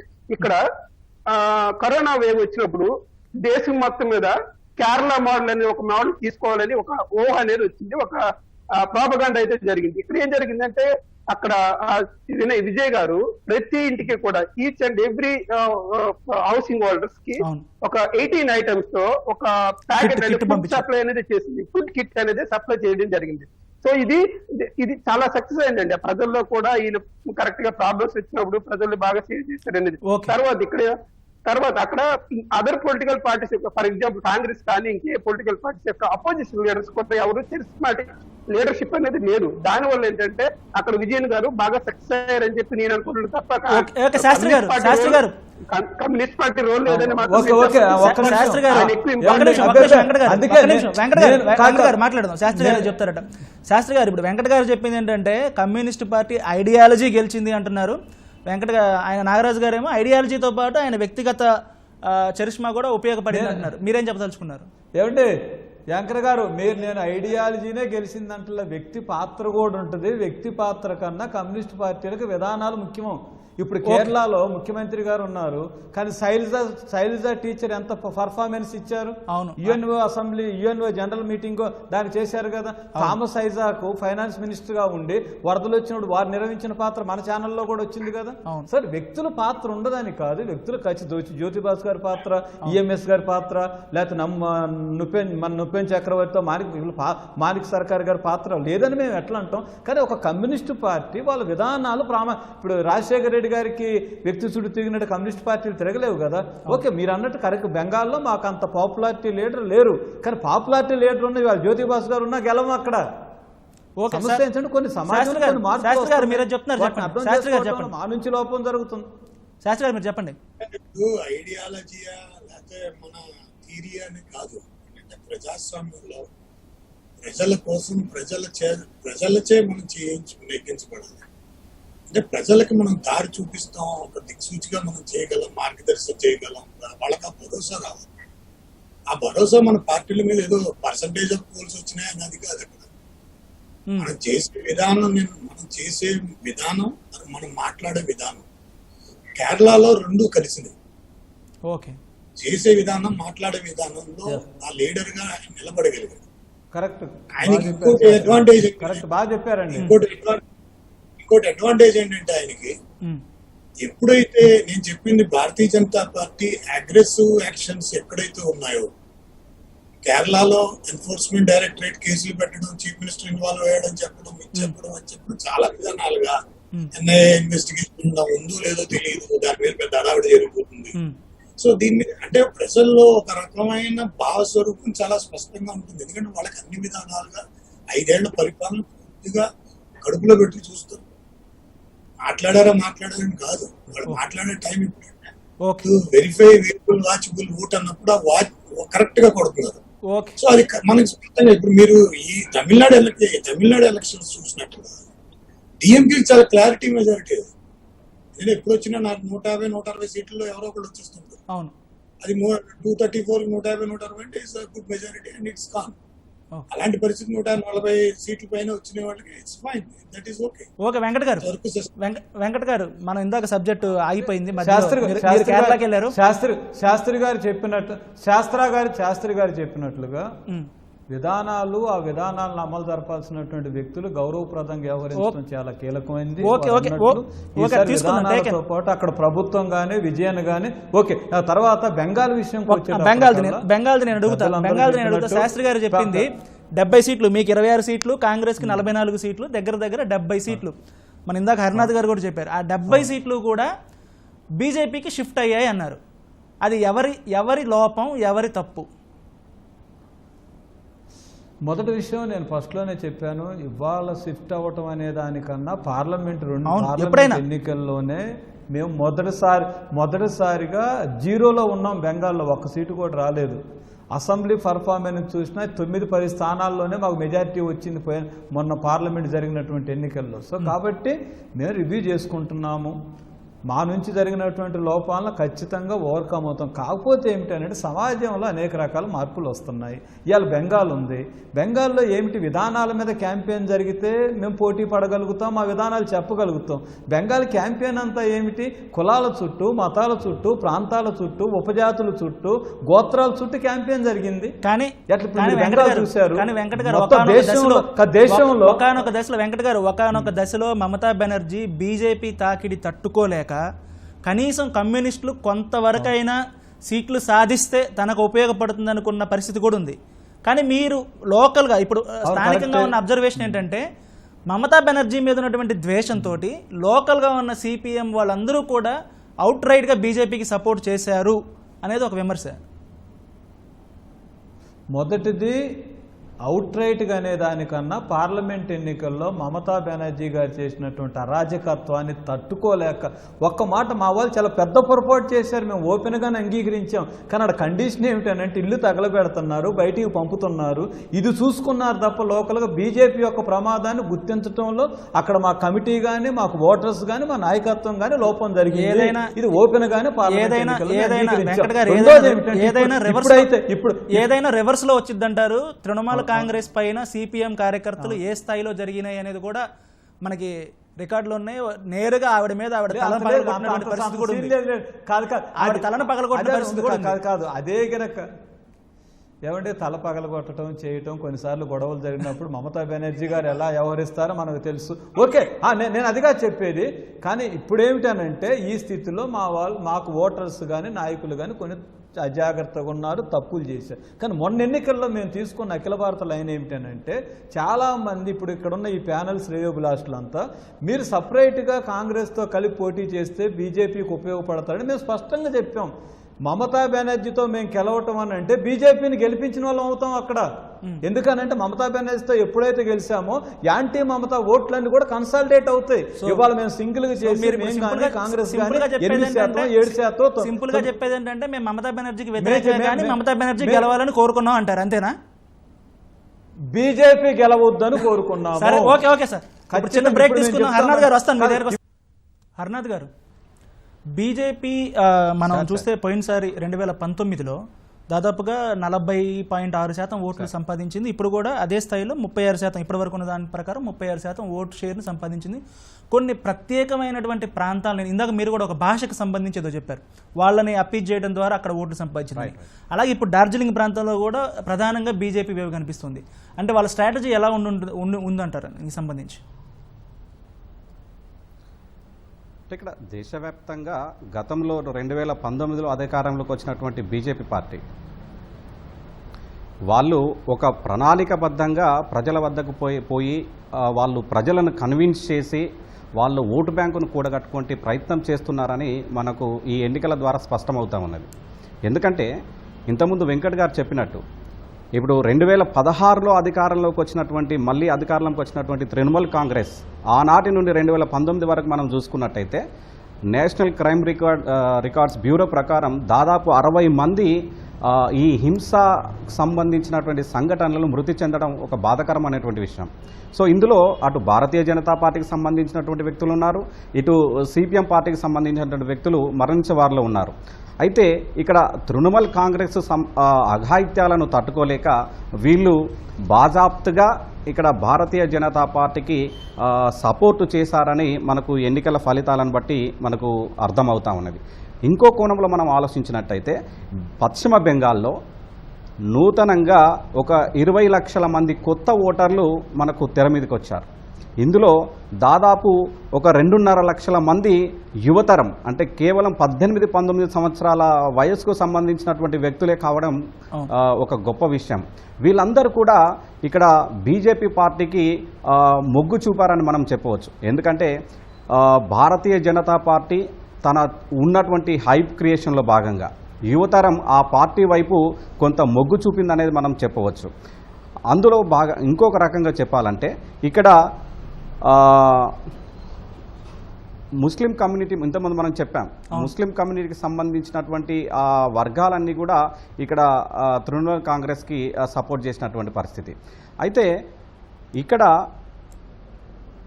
దాదాపు 10 సంవత్సరాలుగా అధికారంలో ఉన్నటువంటి తృణమూల్ కాంగ్రెస్ సంక్షేమ పథకాల మీద దృష్టి పెట్టింది, కానీ ఇంకా అభివృద్ధి పదంలోకి తీసుకురాలేకపోయింది అనేది మనం చెప్పుకోవచ్చు. ఎందుకంటే ఇక్కడ దాదాపు ఒక 25% మందికి ఇక్కడ పేదరికంలో ఇంకా కొట్టుమిట్టాడుతూ ఉన్నారు. అంటే అటు కేంద్ర ప్రభుత్వం నుండి వచ్చేటువంటి సంక్షేమ నిధులు కావచ్చు, ఇక్కడ రాష్ట్ర ప్రభుత్వం నుండి విడుదలయ్యేటువంటి సంక్షేమ నిధులు కావచ్చు, అక్కడ పేదవారికి అందడం లేదనేది మనకు స్పష్టమవుతా ఉన్నది.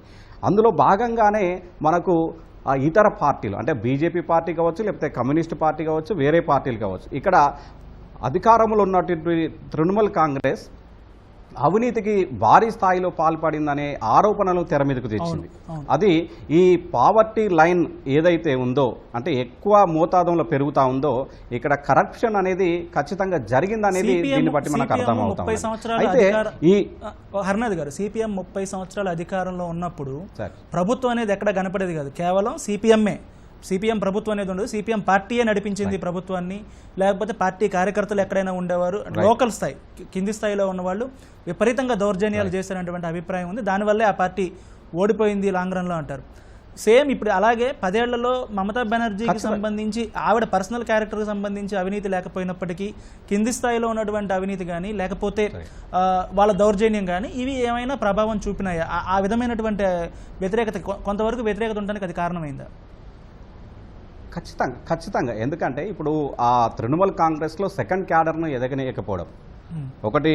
మనకు ముకుల్ రాయ్ అనేటువంటి పెద్ద వ్యక్తి తృణమూల్ కాంగ్రెస్ నుండి బీజేపీ 2017లో బీజేపీలో జాయిన్ కావడం, ఆ తదుపరి అక్కడ పార్టీకి నాయకత్వ లోపం ఉంది. దాని ప్రభావంతో ఈ ఇద్దరి ప్రభావం పెద్దగా భారతీయ జనతా పార్టీ పైన ప్రభావం చూపింది. వాళ్ళు ప్రజలని మోటివేట్ చేయగలిగారు. దాంతో ఈరోజు 80 పైగా స్థానాలను సాధించుకోవడం అనేది భారతీయ జనతా పార్టీ చేసినటువంటి ఒక కృషి అని చెప్పవచ్చు మనం. నాగరాజ్ గారు, ప్రధానంగా మమతా బెనర్జీకి సంబంధించి ఎన్నికలకు ముందు చాలా ప్రతికూలతలు కనిపించాయి, అవరోధాలు ఆవిడ ముందు. ఎందుకంటే చాలా వరకు పార్టీ లీడర్లు వెళ్ళిపోయారు, క్యాంపెయిన్లో కూడా ఆవిడ కొంచెం స్థైర్యం కోల్పోయినటువంటి పరిస్థితి కనిపించింది. మొత్తానికి ఎగ్జిట్ పోల్స్ ద్వారా అధికారంలోకి వస్తుంది కొంచెం కాస్త దగ్గర మెజార్టీతో అనుకున్నప్పటికీ కూడా ఇప్పుడైతే కొంచెం క్లియర్ మెజార్టీతో 190 సీట్ల వరకు వస్తున్నాయి. ఏమై ఉంటుంది? ప్రధానమైనటువంటి కారణం ఏమై ఉంటుంది?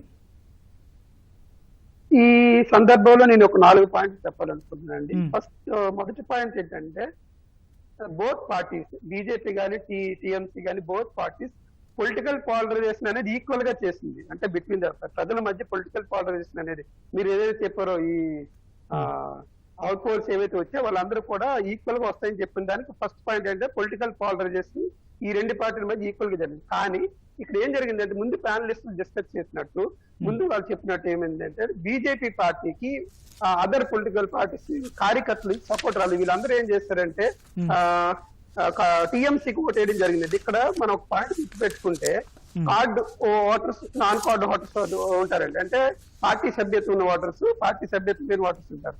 సో బోత్ పొలిటికల్ పార్టీస్ కి పార్టీ సభ్యత్వం ఉన్న ఓటర్స్ యాక్చువల్గా ఓటేస్తే, మధ్యస్థంగా ఉన్న ఓటర్స్ ఎవరైతే ఉంటారో వాళ్ళందరూ కూడా లైక్ కమ్యూనిస్ట్ పార్టీ నుంచి వచ్చిన వాళ్ళు కానీ, కాంగ్రెస్ పార్టీ నుంచి వచ్చిన కానీ ఎక్కువ మంది టీఎంసీకి సపోర్ట్ చేయడం జరిగింది. తర్వాత థర్డ్ పాయింట్ ఏంటంటే, అక్కడ పొలిటికల్ స్టేట్ ఎలక్షన్ జరిగేటప్పుడు అసెంబ్లీ ఎలక్షన్కి వచ్చేసరికి రీజనల్ పొలిటికల్ పార్టీస్ ఏవైతే ఉన్నాయో వాటికి ఎక్కువ ప్రయారిటీ ఇవ్వడం అనేది జరుగుతుంది.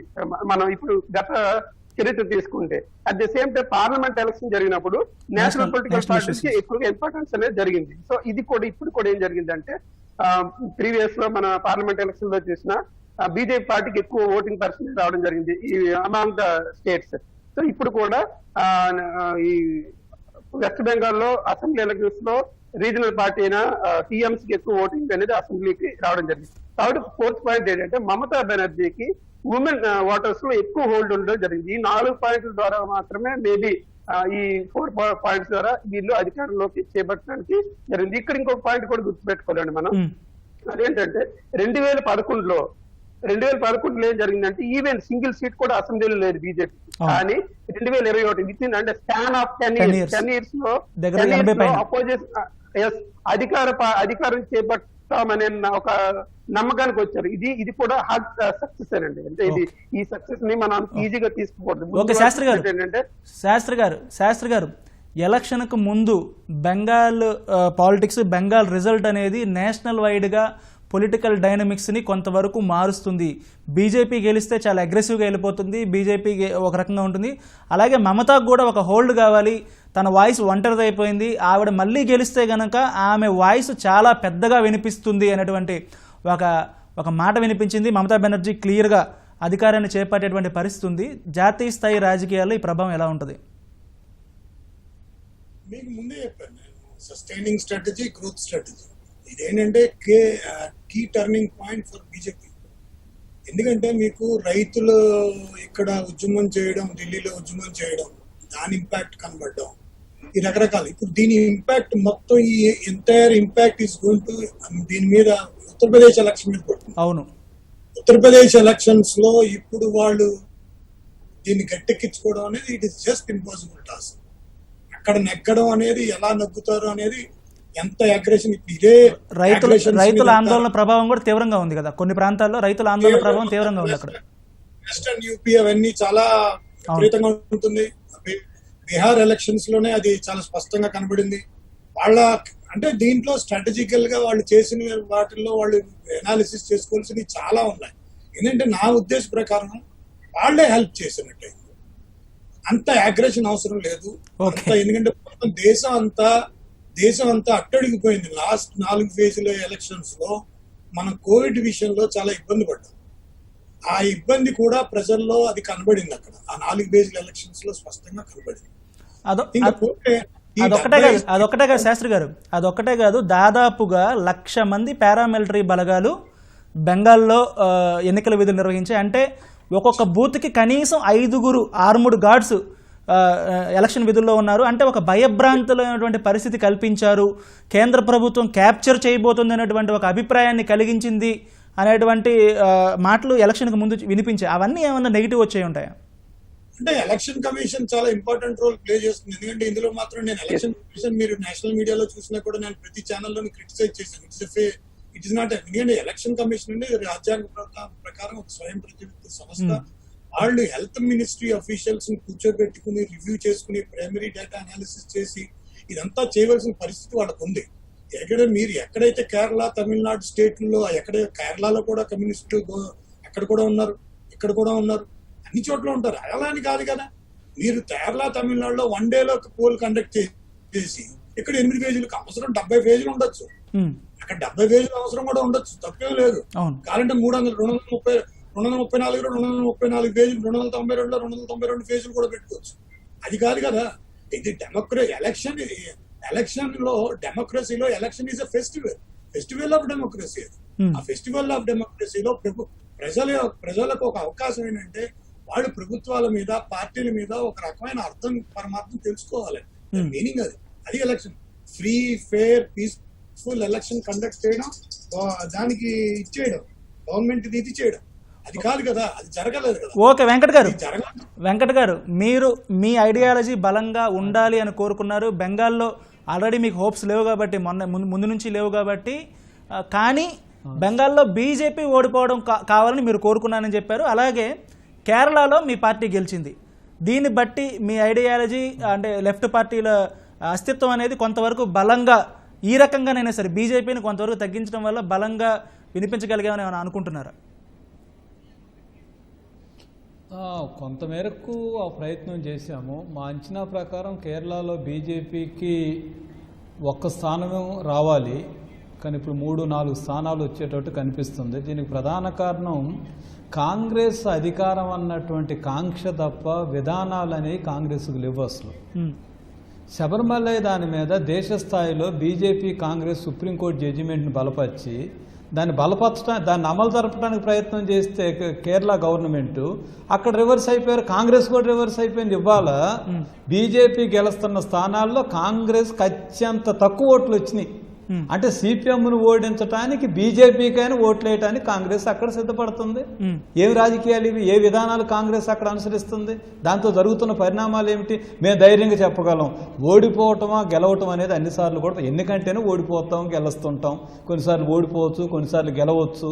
కేరళలో కొన్ని మా పార్టీ బలంగా ఉండటం, విజయాన్ని ఫ్యాక్టర్ రావటం, సమర్థంగా ఎదుర్కోవటం, ఒక నాయకుడి యొక్క క్రెడిబిలిటీ కానీ నాయకుడి సామర్థ్యాన్ని కొన్ని క్లిష్టమైన పరిస్థితులు వచ్చినప్పుడు ప్రజలు అర్థం చేసుకుంటారు. అట్లా అర్థం చేసుకోగలిగారు. మీకు ఒకటి చెప్పాలి, ఈ మొన్న విజయన్ గారు ముఖ్యమంత్రి కావటం కంటే ముందు చాందీ గారు చాలా పాపులర్ లీడర్, కంపారిటివ్లీ విజయన్ గారి కన్నా కూడా పాపులర్ లీడర్. అప్పటిదాకా కాంగ్రెస్ 2019లో కాంగ్రెస్ 20 స్థానాలకు 18 పార్లమెంట్ స్థానాలు గెలుచుకుంది. ఆ 19 వాళ్ళే గెలిచారు, ఒకటే మేము గెలిచింది. ఒకటి మొత్తం 2020లో 19 యూడిఎఫ్ వాళ్ళు గెలిచారు. సో కాబట్టి ఒక వ్యక్తి తన సామర్థ్యం ఎలా ఉంటుందని అవకాశం కూడా రావాలి దాన్ని ఉపయోగించడానికి. విజయన్ గారు అవకాశం అది వరదల్లో కానీ. వెంకట గారు, కేరళ అనేది సోషల్ హార్మోనీ చాలా ఎక్కువగా ఉన్నటువంటి రాష్ట్రం. ఎందుకంటే ఎక్కువగా కమ్యూనల్ గొడవలు కానీ ఏమి ఎప్పుడు జరగవు. 3 మతాలు అక్కడ చాలా డామినెంట్ గా ఉంటాయి. మిగతా అన్ని స్టేట్లతో పోల్చుకుంటే 3 మతాలు కూడా చాలా ఎక్కువ, పాపులేషన్ పరంగా కూడా చాలా డామినెంట్ గా ఉంటాయి. అలాంటి చోట కూడా ఇప్పుడు మీరు చెప్పిన ఎగ్జాంపుల్ చూస్తే శబరిమల అనేటువంటి ఇష్యూ ద్వారా కొంతవరకు ఏమైనా సరే ఒక వైబ్రేషన్ క్రియేట్ చేయడానికి ప్రయత్నించారా? అది ఏమైనా సఫలమైందా? కేరళలో చేశారు, బీజేపీ ఆ ప్రయత్నం చేశారు. ఇవాళ వారికి వచ్చినటువంటి ఓట్లు కూడా ఈ ప్రచారం ఎక్కడైతే జరిగిందో ఆ ప్రచార ప్రభావంతో కొన్ని శ్రేణులు బీజేపీకి అనుకూలంగా ఓట్లు వేశారు. ఎంత బలంగా కమ్యూనిస్ట్ ఆలోచన భావం ఉందో అదే పద్ధతిలో ముస్లిం లీగు బలంగా ఉంది, క్రిస్టియానిటీ బలంగా ఉంది, ఈవెన్ ఆర్ఎస్ఎస్ యూనిట్లు కూడా చాలా బలమైన కేరళలో. చాలా మందికి తెలియదు ఏమిటంటే యూపీలో బలంగా ఉండొచ్చు, లేకపోతే ఇంకొక దగ్గర రావచ్చు, కానీ కేరళలో బీజేపీ అధికారంలోకి లేకపోయినప్పటికీ 2 సీట్లు లేని రోజుల్లో కూడా బలమైనటువంటి ఆర్ఎస్ఎస్ శాఖలు ఉన్నాయంటే వాళ్ళ పునాది ఉంది అక్కడ. ఓకే. సో కాబట్టి వీటన్నింటిని మా ప్రయత్నం అంతా ఏంటంటే కేరళ ఒక పెక్యులర్ ఇండియాలో అన్ని రకాల పెక్యులర్ హార్మోనీ కాపాడబడాలంటే బీజేపీ లాంటి వాళ్ళు జొరబడితే ఎట్లుంటుందో మనకు అర్థమవుద్ది. వాళ్ళకి చిన్న విరామం తీసుకుందాం. 2019లో పార్లమెంట్ ఎన్నికలు రావడం, ఆ ప్రభావంతో వాళ్ళు 2019లో దాదాపు 18 సీట్లు గెలవడం, అదేవిధంగా సువేంద్ర అధికారి ఇప్పుడు నందిగ్రామ్లో ప్రస్తుతం ఆధిక్యంలో దూసుకుపోతున్నటువంటి వ్యక్తి. ఇతను పెద్ద మాస్ లీడర్. ఇతను అంటే ఈ ఇద్దరి ప్రభావం తృణమూల్ కాంగ్రెస్ పైన చాలా ప్రభావం చూపిందని చెప్పవచ్చు. ఈ కోణంలోనే వీళ్ళ ప్రభావం ద్వారా ఈరోజు భారతీయ జనతా పార్టీ దాదాపు 83కు పైగా సీట్లలో ఆధిక్యం కొనసాగుతుందంటే అది వారి ప్రభావితం ఎంతగానో చూపిందని చెప్పారు. ఇక్కడ ఒక గొప్ప భారతీయ జనతా పార్టీకి ఒక గొప్ప నాయకుడు లేడు ఇక్కడ. అక్కడ పార్టీకి నాయకత్వ లోపం ఉంది. దాని ప్రభావంతో ఈ ఇద్దరి ప్రభావం పెద్దగా భారతీయ జనతా పార్టీ పైన ప్రభావం చూపింది. వాళ్ళు ప్రజలని మోటివేట్ చేయగలిగారు. దాంతో ఈరోజు 80 పైగా స్థానాలను సాధించుకోవడం అనేది భారతీయ జనతా పార్టీ చేసినటువంటి ఒక కృషి అని చెప్పవచ్చు మనం. నాగరాజ్ గారు, ప్రధానంగా మమతా బెనర్జీకి సంబంధించి ఎన్నికలకు ముందు చాలా ప్రతికూలతలు కనిపించాయి, అవరోధాలు ఆవిడ ముందు. ఎందుకంటే చాలా వరకు పార్టీ లీడర్లు వెళ్ళిపోయారు. క్యాంపెయిన్లో కూడా ఆవిడ కొంచెం స్థైర్యం కోల్పోయినటువంటి పరిస్థితి కనిపించింది. మొత్తానికి ఎగ్జిట్ పోల్స్ ద్వారా అధికారంలోకి వస్తుంది, కొంచెం కాస్త దగ్గర మెజారిటీతో అనుకున్నప్పటికీ కూడా ఇప్పుడైతే కొంచెం క్లియర్ మెజారిటీతో 190 సీట్ల వరకు వస్తున్నాయి. ఏమై ఉంటుంది? ప్రధానమైనటువంటి కారణం ఏమై ఉంటుంది? ఈ సందర్భంలో నేను ఒక 4 పాయింట్లు చెప్పాలనుకుంటున్నానండి. ఫస్ట్ మొదటి పాయింట్ ఏంటంటే, బోత్ పార్టీస్ బీజేపీ కానీ టీఎంసీ కానీ బోత్ పార్టీస్ పొలిటికల్ పాలరైజేషన్ అనేది ఈక్వల్ గా చేసింది. అంటే బిట్వీన్ ద ప్రజల మధ్య పొలిటికల్ పాలరైజేషన్ అనేది మీరు ఏదైతే చెప్పారో ఈ అవుట్ పోల్స్ ఏవైతే వచ్చాయో వాళ్ళందరూ కూడా ఈక్వల్ గా వస్తాయని చెప్పిన దానికి ఫస్ట్ పాయింట్ ఏంటంటే పొలిటికల్ పాలరైజేషన్ ఈ 2 పార్టీల మధ్య ఈక్వల్ గా జరిగింది. కానీ ఇక్కడ ఏం జరిగిందంటే ముందు ప్యానలిస్టులు డిస్కస్ చేసినట్టు ముందు వాళ్ళు చెప్పినట్టు ఏమైందంటే బీజేపీ పార్టీకి అదర్ పొలిటికల్ పార్టీస్ కార్యకర్తలు సపోర్ట్ రాలేదు. వీళ్ళందరూ ఏం చేస్తారంటే టీఎంసీకి ఓటు వేయడం జరిగింది. ఇక్కడ మనం ఒక పాయింట్ గుర్తుపెట్టుకుంటే card voters, non card voters ఉంటారండి. అంటే పార్టీ సభ్యత్వం ఉన్న ఓటర్స్, పార్టీ సభ్యత్వం లేని ఓటర్స్ ఉంటారు. సో బోత్ పొలిటికల్ పార్టీస్ కి పార్టీ సభ్యత్వం ఉన్న ఓటర్స్ యాల్సీగా ఓటేస్తే మధ్యస్థంగా ఉన్న ఓటర్స్ ఎవరైతే ఉంటారో వాళ్ళందరూ కూడా లైక్ కమ్యూనిస్ట్ పార్టీ నుంచి వచ్చిన వాళ్ళు కానీ కాంగ్రెస్ పార్టీ నుంచి వచ్చిన కానీ ఎక్కువ మంది టీఎంసీకి సపోర్ట్ చేయడం జరిగింది. తర్వాత థర్డ్ పాయింట్ ఏంటంటే అక్కడ పొలిటికల్ స్టేట్ ఎలక్షన్ జరిగేటప్పుడు అసెంబ్లీ ఎలక్షన్కి వచ్చేసరికి రీజనల్ పొలిటికల్ పార్టీస్ ఏవైతే ఉన్నాయో వాటికి ఎక్కువ ప్రయారిటీ ఇవ్వడం అనేది జరుగుతుంది. మనం ఇప్పుడు గత చరిత్ర తీసుకుంటే at the same time parliament election జరిగినప్పుడు నేషనల్ పొలిటికల్ పార్టీస్ కి ఎక్కువగా ఇంపార్టెన్స్ అనేది జరిగింది. సో ఇది కూడా ఇప్పుడు కూడా ఏం జరిగిందంటే ప్రీవియస్ లో మన పార్లమెంట్ ఎలక్షన్ లో చూసిన బీజేపీ పార్టీకి ఎక్కువ ఓటింగ్ పర్సెంటేజ్ రావడం జరిగింది ఈ అమాంగ్ ద స్టేట్స్. సో ఇప్పుడు కూడా ఈ వెస్ట్ బెంగాల్లో అసెంబ్లీ ఎలక్షన్స్ లో రీజనల్ పార్టీ అయిన టీఎంసీకి ఎక్కువ ఓటింగ్ అనేది అసెంబ్లీకి రావడం జరిగింది. కాబట్టి ఫోర్త్ పాయింట్ ఏంటంటే మమతా బెనర్జీకి ఉమెన్ ఓటర్స్ లో ఎక్కువ హోల్డ్ ఉండడం జరిగింది. ఈ 4 పాయింట్ల ద్వారా మాత్రమే మేబీ ఈ 4 పాయింట్స్ ద్వారా వీళ్ళు అధికారంలోకి చేపట్టడానికి జరిగింది. ఇక్కడ ఇంకొక పాయింట్ కూడా గుర్తుపెట్టుకోవాలండి మనం. అదేంటంటే 2011లో ఏం జరిగిందంటే ఈవెన్ సింగిల్ సీట్ కూడా అసెంబ్లీలో లేదు బీజేపీ. కానీ 2021 విత్ ఇన్ అంటే స్పాన్ ఆఫ్ 10 10 years 10 years లో దగ్గర 80 పైన. అధికారం చేపట్టామనే ఒక నమ్మకానికి వచ్చారు. ఇది కూడా హార్డ్ సక్సెస్ అండి. అంటే ఇది ఈ సక్సెస్ ని మనం ఈజీగా తీసుకోకూడదు. ఓకే శాస్త్రి గారు, ఏంటంటే శాస్త్రి గారు ఎలక్షన్కు ముందు బెంగాల్ పాలిటిక్స్, బెంగాల్ రిజల్ట్ అనేది నేషనల్ వైడ్గా పొలిటికల్ డైనమిక్స్ని కొంతవరకు మారుస్తుంది. బీజేపీ గెలిస్తే చాలా అగ్రెసివ్గా వెళ్ళిపోతుంది, బీజేపీ ఒక రకంగా ఉంటుంది. అలాగే మమతాకు కూడా ఒక హోల్డ్ కావాలి, తన వాయిస్ ఒంటరిది అయిపోయింది, ఆవిడ మళ్ళీ గెలిస్తే గనక ఆమె వాయిస్ చాలా పెద్దగా వినిపిస్తుంది అనేటువంటి ఒక మాట వినిపించింది. మమతా బెనర్జీ క్లియర్గా అధికారాన్ని చేపట్టేటువంటి పరిస్థితి ఉంది. జాతీయ స్థాయి రాజకీయాల్లో ఈ ప్రభావం ఎలా ఉంటుంది? మీకు ముందే చెప్పాను నేను, సస్టైనింగ్ స్ట్రాటజీ, గ్రోత్ స్ట్రాటజీ. ఇదేంటంటే key turning point for BJP. ఎందుకంటే మీకు రైతులు ఇక్కడ ఉద్యమం చేయడం, ఢిల్లీలో ఉద్యమం చేయడం, దాని ఇంపాక్ట్ కనబడడం, ఈ రకరకాలు. ఇప్పుడు దీని ఇంపాక్ట్ మొత్తం, ఈ entire impact is going to దీని మీద ఉత్తరప్రదేశ్ ఎలక్షన్ మీద పడుతుంది. అవును, ఉత్తరప్రదేశ్ ఎలక్షన్స్ లో ఇప్పుడు వాళ్ళు దీన్ని గట్టెక్కించుకోవడం అనేది it is just impossible task. అక్కడ నెగ్గడం అనేది, ఎలా నగ్గుతారు అనేది, ఎంత అగ్రెషన్. ఇదే రైతుల ఆందోళన ప్రభావం కూడా తీవ్రంగా ఉంది కదా, కొన్ని ప్రాంతాల్లో రైతుల ఆందోళన ప్రభావం తీవ్రంగా ఉంది. అక్కడ వెస్టర్న్ యూపీ అవన్నీ చాలా విపరీతంగా ఉంటుంది. బీహార్ ఎలక్షన్స్ లోనే అది చాలా స్పష్టంగా కనబడింది. వాళ్ళ అంటే దీంట్లో స్ట్రాటజికల్ గా వాళ్ళు చేసిన వాటిల్లో వాళ్ళు ఎనాలిసిస్ చేసుకోవాల్సినవి చాలా ఉన్నాయి. ఎందుకంటే నా ఉద్దేశ ప్రకారం వాళ్లే హెల్ప్ చేసినట్టయింది. అంత అగ్రెషన్ అవసరం లేదు. ఎందుకంటే దేశం అంతా అట్టడిగిపోయింది. లాస్ట్ 4 ఫేజ్ల ఎలక్షన్స్ లో మనం కోవిడ్ విషయంలో చాలా ఇబ్బంది పడ్డాం. ఆ ఇబ్బంది కూడా ప్రజల్లో అది కనబడింది. అక్కడ ఆ 4 ఫేజ్ల ఎలక్షన్స్ లో స్పష్టంగా కనబడింది. అదొక్కటే కాదు శాస్త్రి గారు, అదొక్కటే కాదు, దాదాపుగా 1,00,000 మంది పారామిలిటరీ బలగాలు బెంగాల్లో ఎన్నికల విధులు నిర్వహించాయి. అంటే ఒక్కొక్క బూత్కి కనీసం 5 ఆర్ముడ్ గార్డ్స్ ఎలక్షన్ విధుల్లో ఉన్నారు. అంటే ఒక భయభ్రాంతులైనటువంటి పరిస్థితి కల్పించారు. కేంద్ర ప్రభుత్వం క్యాప్చర్ చేయబోతుంది అనేటువంటి ఒక అభిప్రాయాన్ని కలిగించింది అనేటువంటి మాటలు ఎలక్షన్కి ముందు వినిపించాయి. అవన్నీ ఏమన్నా నెగిటివ్ వచ్చే ఉంటాయా? అంటే ఎలక్షన్ కమిషన్ చాలా ఇంపార్టెంట్ రోల్ ప్లే చేస్తుంది. ఎందుకంటే ఇందులో మాత్రం నేను ఎలక్షన్ కమిషన్ మీరు నేషనల్ మీడియాలో చూసినా కూడా నేను ప్రతి ఛానల్లో క్రిటిసైజ్ చేశాను. It is not. ఎందుకంటే ఎలక్షన్ కమిషన్ అనేది రాజ్యాంగ ప్రకారం ఒక స్వయం ప్రతిపత్తి సంస్థ. వాళ్ళు హెల్త్ మినిస్ట్రీ అఫీషియల్స్ ని కూర్చోబెట్టుకుని రివ్యూ చేసుకుని ప్రైమరీ డేటా అనాలిసిస్ చేసి ఇదంతా చేయవలసిన పరిస్థితి వాళ్ళకు ఉంది. మీరు ఎక్కడైతే కేరళ, తమిళనాడు స్టేట్లలో, ఎక్కడ కేరళలో కూడా కమ్యూనిస్టులు అక్కడ కూడా ఉన్నారు, ఇక్కడ కూడా ఉన్నారు, అన్ని చోట్ల ఉంటారు. అలా అని కాదు కదా. మీరు కేరళ, తమిళనాడులో 1 డేలో పోల్ కండక్ట్ చేసి ఇక్కడ 8 పేజీలకు అవసరం 70 పేజీలు ఉండొచ్చు. అక్కడ 70 పేజీలు అవసరం కూడా ఉండొచ్చు, తప్పేం లేదు. కావాలంటే 234 234 పేజీలు, 292లో 292 పేజీలు కూడా పెట్టుకోవచ్చు. అది కాదు కదా. ఇది ఎలక్షన్ లో డెమోక్రసీలో election is a festival of democracy. ఆ ఫెస్టివల్ ఆఫ్ డెమోక్రసీలో ప్రజలకు ఒక అవకాశం ఏంటంటే వాళ్ళు ప్రభుత్వాల మీద, పార్టీల మీద ఒక రకమైన అర్థం, పరమార్థం తెలుసుకోవాలి. మీనింగ్ అది ఎలక్షన్.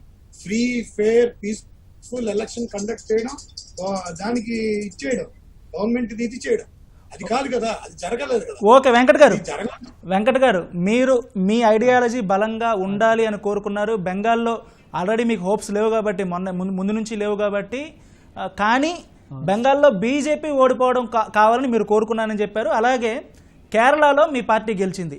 దీన్ని బట్టి మీ ఐడియాలజీ అంటే లెఫ్ట్ పార్టీల అస్తిత్వం అనేది కొంతవరకు బలంగా, ఈ రకంగానైనా సరే బీజేపీని కొంతవరకు తగ్గించడం వల్ల బలంగా వినిపించగలిగామని ఏమైనా అనుకుంటున్నారా? కొంతమేరకు ఆ ప్రయత్నం చేశాము. మా అంచనా ప్రకారం కేరళలో బీజేపీకి 1 స్థానం రావాలి, కానీ ఇప్పుడు 3-4 స్థానాలు వచ్చేటట్టు కనిపిస్తుంది. దీనికి ప్రధాన కారణం కాంగ్రెస్ అధికారం అన్నటువంటి కాంక్ష తప్ప విధానాలు అనేవి కాంగ్రెస్కు లేవు అసలు. శబరిమల దాని మీద దేశ స్థాయిలో బీజేపీ, కాంగ్రెస్ సుప్రీంకోర్టు జడ్జిమెంట్ని బలపరిచి దాన్ని అమలు జరపడానికి ప్రయత్నం చేస్తే కేరళ గవర్నమెంట్ అక్కడ రివర్స్ అయిపోయారు, కాంగ్రెస్ కూడా రివర్స్ అయిపోయింది. ఇవాళ బీజేపీ గెలుస్తున్న స్థానాల్లో కాంగ్రెస్ అత్యంత తక్కువ ఓట్లు వచ్చినాయి. అంటే సిపిఎంను ఓడించడానికి బీజేపీకైనా ఓట్లు వేయడానికి కాంగ్రెస్ అక్కడ సిద్ధపడుతుంది. ఏమి రాజకీయాలు ఇవి? ఏ విధానాలు కాంగ్రెస్ అక్కడ అనుసరిస్తుంది? దాంతో జరుగుతున్న పరిణామాలు ఏమిటి? మేము ధైర్యంగా చెప్పగలం. ఓడిపోవటమా గెలవటం అనేది అన్నిసార్లు కూడా ఎన్నికంటేనే ఓడిపోతాం, గెలుస్తుంటాం. కొన్నిసార్లు ఓడిపోవచ్చు, కొన్నిసార్లు గెలవచ్చు. కేరళలో కొన్ని మా పార్టీ బలంగా ఉండటం, విజయాన్ని ఫ్యాక్టర్ రావటం, సమర్థంగా ఎదుర్కోవటం, ఒక నాయకుడి యొక్క క్రెడిబిలిటీ కానీ నాయకుడి సామర్థ్యాన్ని కొన్ని క్లిష్టమైన పరిస్థితులు వచ్చినప్పుడే ప్రజలు అర్థం చేసుకుంటారు. అట్లా అర్థం చేసుకోగలిగారు. మీకు ఒకటి చెప్పాలి, ఈ మొన్న విజయన్ గారు ముఖ్యమంత్రి కావటం కంటే ముందు చాందీ గారు చాలా పాపులర్ లీడర్. కంపారిటివ్లీ విజయన్ గారి కన్నా కూడా పాపులర్ లీడర్. అప్పటిదాకా కాంగ్రెస్ 2019లో కాంగ్రెస్ 20 స్థానాలకు 18 పార్లమెంట్ స్థానాలు గెలుచుకుంది. ఆ 19 వాళ్ళే గెలిచారు, ఒకటే మేము గెలిచింది. ఒకటి మొత్తం 20లో 19 యూడిఎఫ్ వాళ్ళు గెలిచారు. సో కాబట్టి ఒక వ్యక్తి తన సామర్థ్యం ఎలా ఉంటుందని అవకాశం కూడా రావాలి. దాన్ని ఉపయోగించడానికి విజయన్ గారు అవకాశం, అది వరదల్లో కానీ. వెంకట గారు, కేరళ అనేది సోషల్ హార్మోనీ చాలా ఎక్కువగా ఉన్నటువంటి రాష్ట్రం. ఎందుకంటే ఎక్కువగా కమ్యూనల్ గొడవలు కానీ ఏమి ఎప్పుడు జరగవు. 3 మతాలు అక్కడ చాలా డామినెంట్ గా ఉంటాయి. మిగతా అన్ని స్టేట్లతో పోల్చుకుంటే 3 మతాలు కూడా చాలా ఎక్కువ, పాపులేషన్ పరంగా కూడా చాలా డామినెంట్ గా ఉంటాయి. అలాంటి చోట కూడా ఇప్పుడు మీరు చెప్పిన ఎగ్జాంపుల్ చూస్తే శబరిమల అనేటువంటి ఇష్యూ ద్వారా కొంతవరకు ఏమైనా సరే ఒక వైబ్రేషన్ క్రియేట్ చేయడానికి ప్రయత్నించారా? అది ఏమైనా సఫలమైందా? కేరళలో చేశారు. బీజేపీ ఆ ప్రయత్నం చేశారు. ఇవాళ వారికి వచ్చినటువంటి ఓట్లు కూడా ఈ ప్రచారం ఎక్కడైతే జరిగిందో ఆ ప్రచార ప్రభావంతో కొన్ని శ్రేణులు బీజేపీకి అనుకూలంగా ఓట్లేశారు. ఎంత బలంగా కమ్యూనిస్ట్ ఆలోచన భావం ఉందో అదే పద్ధతిలో ముస్లిం లీగు బలంగా ఉంది, క్రిస్టియానిటీ బలంగా ఉంది. ఈవెన్ ఆర్ఎస్ఎస్ యూనిట్లు కూడా చాలా బలమైన కేరళలో. చాలా మందికి తెలియదు ఏమిటంటే యూపీలో బలంగా ఉండొచ్చు, లేకపోతే ఇంకొక దగ్గర రావచ్చు. కానీ కేరళలో బీజేపీ అధికారంలోకి లేకపోయినప్పటికీ 2 సీట్లు లేని రోజుల్లో కూడా బలమైనటువంటి ఆర్ఎస్ఎస్ శాఖలు ఉన్నాయంటే వాళ్ళ పునాది ఉంది అక్కడ. ఓకే. సో కాబట్టి వీటన్నింటిని మా ప్రయత్నం అంతా ఏంటంటే కేరళ ఒక పెక్యులర్ ఇండియాలో అన్ని రకాల పెక్యులర్ హార్మోనీ కాపాడబడాలంటే బీజేపీ లాంటి వాళ్ళు జొరబడితే ఎట్లుంటుందో మనకు అర్థమవుద్ది. హర్నాథ్ గారు, బెంగాల్లో ఒక పెక్యులర్ పరిస్థితి కనిపిస్తుంది. ఎందుకంటే ఆ పార్టీ 200 స్థానాలు దాటి క్లియర్ మెజార్టీతో కనిపిస్తుంటే పార్టీ అధినేత ముఖ్యమంత్రి మాత్రం వెనకబడిపోయారు. నందిగ్రామ్లో ఆవిడ అంటే ప్రధానమైనటువంటి ప్రత్యర్థి భాజపా తీసుకునే ప్రధానమైనటువంటి ప్రత్యర్థి మీద ఆవిడ వెనకబడిపోయినటువంటి పరిస్థితి కనిపిస్తుంది. మెజారిటీ ముందు కంటే కాస్త తగ్గినప్పటికీ కూడా ఎందుకు ఈ పరిస్థితి వచ్చింది? నందిగ్రామ్లో అంతకుముందు మమతా బెనర్జీ బుద్ధదేవ్ భట్టాచార్యపై ఎలాంటి అస్త్రాలు అయితే ప్రయోగించారో అదే స్ట్రాటజీ బీజేపీ ఉపయోగించింది అనుకోవచ్చు. ఖచ్చితంగా ఇప్పుడు మనకి తృణమూల్ కాంగ్రెస్ నుండి సువేంద్ర అధికారి అనేటువంటి అభ్యర్థి ఒక ప్రధానమైనటువంటి అనుచరుడు ఎవరికి? మమతా బెనర్జీకి. అతను ఒక మాజీ మేయర్, తనకున్నటువంటి ప్రాబల్యం ఒక మాస్లో అతను ఒక గొప్ప నాయకుడు.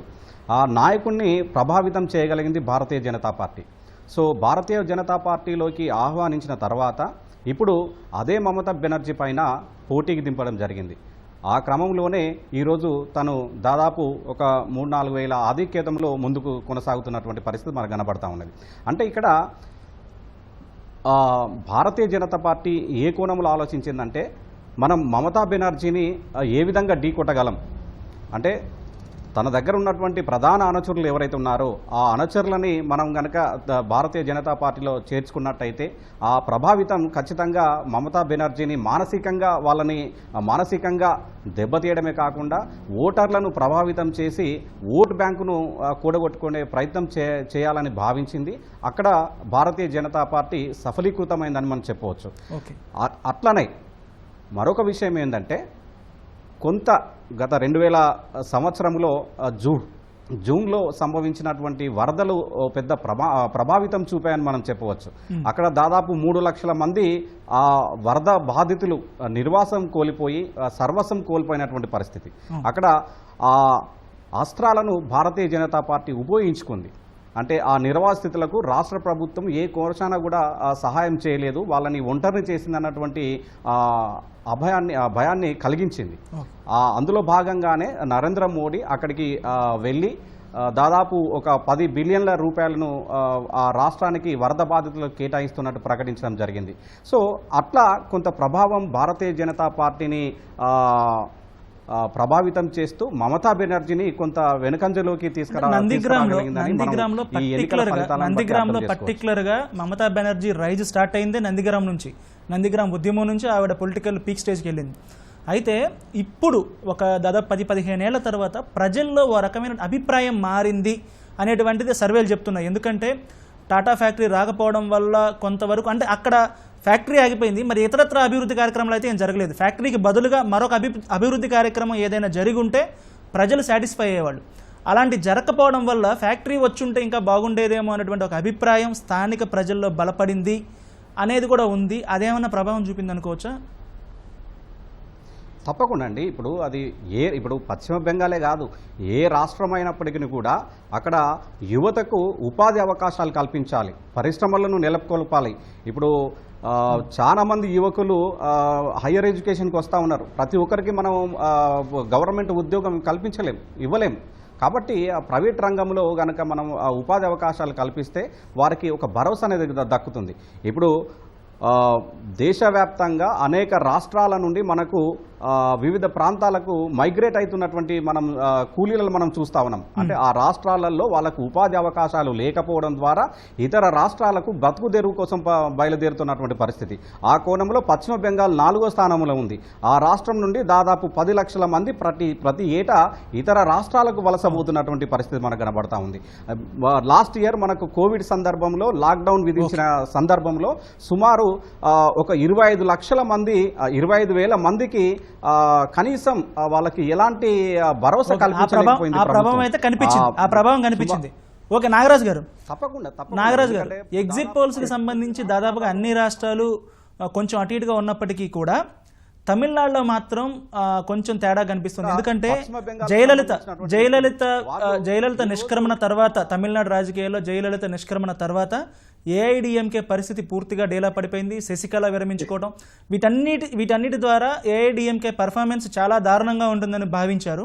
కానీ దాదాపుగా 100 సీట్ల వరకు కూడా కనిపిస్తుంది ఏఐడిఎంకే. ఎందువల్ల జరిగింది ఇది?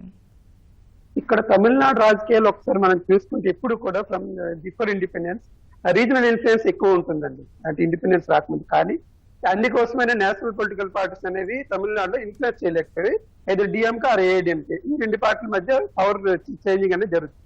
కానీ ఇప్పుడు మీరు చెప్పినట్టు ఏంటంటే ఎగ్జిట్ పోల్స్ అన్ని కూడా హగ్ మెజారిటీ ఇచ్చాయి డిఎంకే. కానీ ఇప్పుడు మనకు రిజల్ట్ చూస్తుంటే సీట్స్ పక్కన పెడితే ఓటింగ్ పర్సంటేజ్ అనేది 37% డిఎంకేకి వస్తే 34% ఏఐడిఎంకేకి రావడం అనేది జరిగింది present as per now statistics.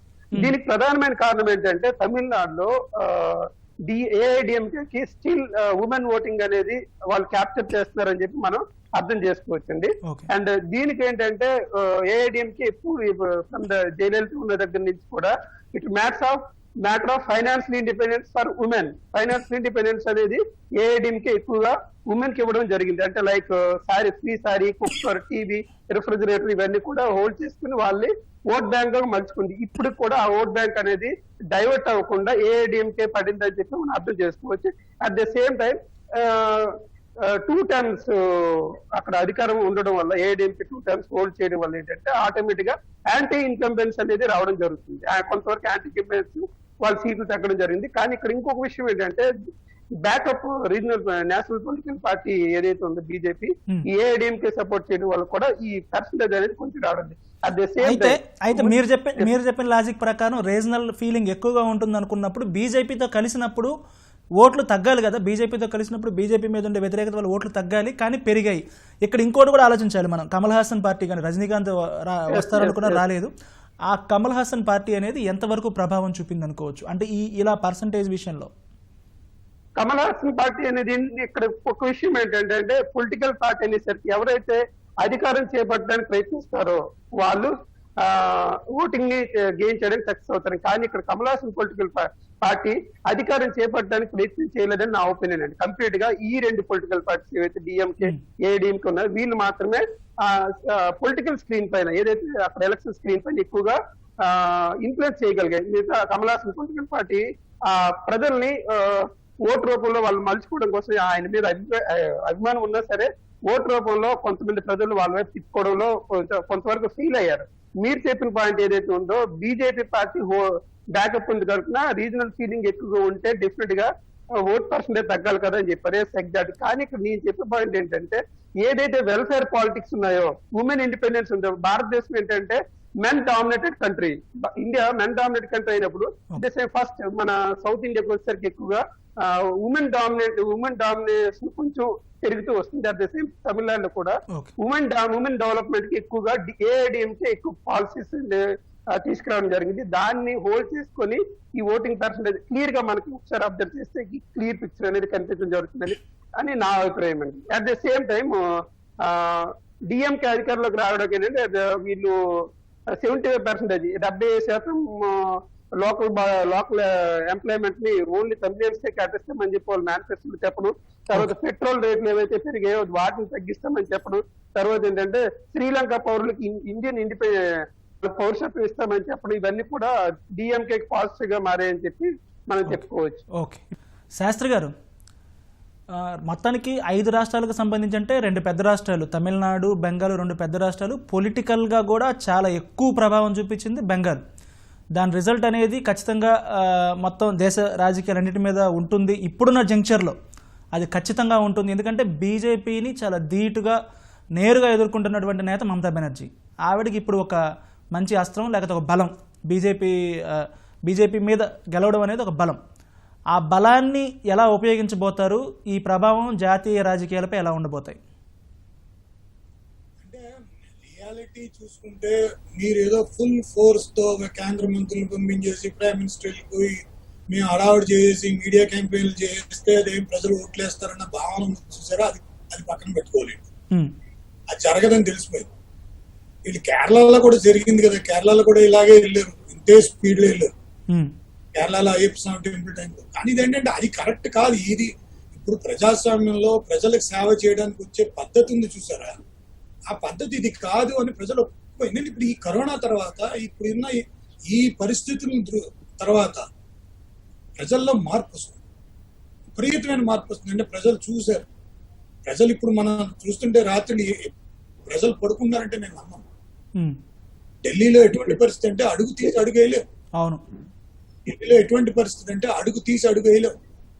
ఆ రకమైన భయం ఉంది, ఆ రకమైన బాధ ఉంది, ఆ రకమైన అగమ్య గోచరం ఉంది. ఇది కేంద్ర ప్రభుత్వం, రాష్ట్ర ప్రభుత్వం, పొలిటికల్ లీడర్స్ అని కాదు. ఎటువంటి మార్గదర్శనం కోసం, ఎటువంటి ఒక లీడర్షిప్ కోసం ప్రజలు ప్రయత్నిస్తున్నారు అనేది ప్రజలకే ప్రశ్నించడం అయిపోయింది. ప్రజలు ప్రశ్నించుకునే పరిస్థితికి వచ్చేసింది. అందులో 4 ఫేజుల ఎలక్షన్స్, వెస్ట్ బెంగాల్లో జరిగిన 4 ఫేజుల ఎలక్షన్స్ చాలా స్పష్టంగా దీని ఎఫెక్ట్ ఉంది, ఇంపాక్ట్ ఉంది.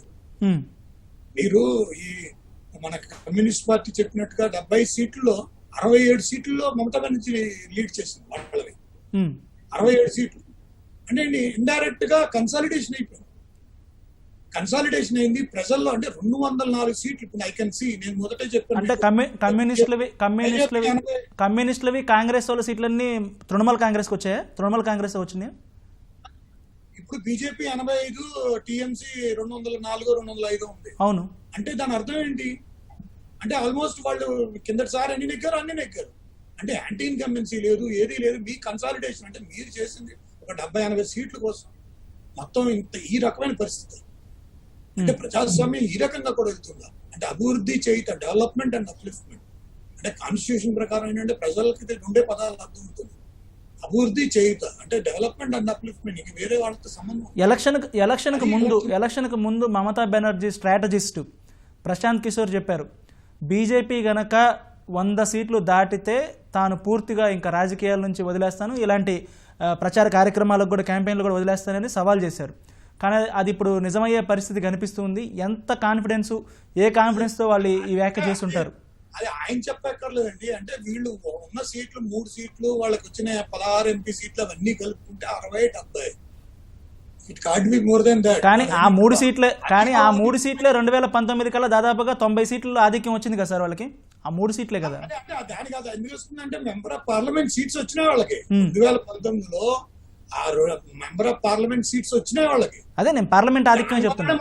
మనం 60-70 సీట్లు ఎలాగైనా వస్తాయి. అంతేగానే అసెంబ్లీ గవర్నమెంట్ మారిపోతుంది, మా విషయంలో గవర్నమెంట్ నే మేము తీసేస్తాం అంటే ఇది కొంచెం అసెస్మెంట్. ఏంటంటే మీరు గుర్తుపెట్టుకోండి, Tamil Nadu elections, Bengal elections impact, national impact ఏంటంటే ఇమ్మీడియట్ గా వాళ్ళకి ఇప్పుడు యూపీ ఎలక్షన్ లో ఇప్పుడు కోవిడ్ చాలా బ్రహ్మాండమైన ఇష్యూ అయిపోయింది. దాన్ని ఏ రకంగా వాళ్ళు ఓవర్కమ్ చేస్తారంటే anti incumbency. It's a massive anti incumbency that government is going to face. అంటే ఇప్పుడు యోగి గవర్నమెంట్ ఉంది చూసారా, ఆ double anti incumbency, double engine అంటుంటారు వీళ్ళు. ఇప్పుడు ఇక్కడ డబుల్ యాంటీ ఇన్కంబెన్సీ. ఇందాక మీరు ఒక మాట చెప్పారు, పార్లమెంట్ డిజాల్వ్ అయిపోద్ది, ఎర్లీ ఎలక్షన్కి వెళ్ళిపోతారన్నారు. ఎందువల్ల జరుగుతుంది అది? అది ఎందుకు అవుతుందంటే ప్రజల్లో ఈ రకమైన మార్పు విపరీతంగా వచ్చేసినప్పుడు మోడీ గారికి నేను ఒక స్ట్రాటజిక్ ఎక్స్పర్ట్ గా చెప్పేది ఏంటంటే బీజేపీ సస్టైనింగ్ స్ట్రాటజీ కనుక ప్రైమరీ ఎలిమెంట్స్ మీద వర్కౌట్ చేసుకుంటే వాళ్ళు ఎట్టి పరిస్థితుల్లోనూ ఎలక్షన్స్ కి వెళ్లి తీరాలి. వాళ్ళు కనుక 2024 దాకా 2020 ఆ ఎండ్ దాకా చూసుకుని అయితే అక్కడ వాళ్ళు చాలా ఎక్కువ డిజాస్టర్ అయిపోతారు. అక్కడ యాంటీ ఇన్కంబెన్సీని బీజేపీ గవర్నమెంట్ అంటే ఇలాంటి కోవిడ్ ఉన్న పరిస్థితుల్లో తీవ్రమైనటువంటి ఇంకా యాంటీ ఇన్కంబెన్సీ ఉన్నప్పుడు ఈ టైంలో వెళ్ళడం శ్రేయస్కరమైన వాళ్ళు అంత సాహసం చేస్తారు. యాంటీ ఇన్కంబెన్సీ మనం ఏంటంటే బీజేపీ స్ట్రాంగ్ హోల్డ్ ఉన్న స్టేట్స్ లో అంత యాంటీ ఇన్కంబెన్సీ ఉండదు. ఇది ఏంటంటే ఈ యాంటీ ఇన్కంబెన్సీ ఫామ్ అయిపోయింది ఏంటంటే ఇది వెస్ట్ బెంగాల్, తమిళనాడు వల్ల అని కాదు.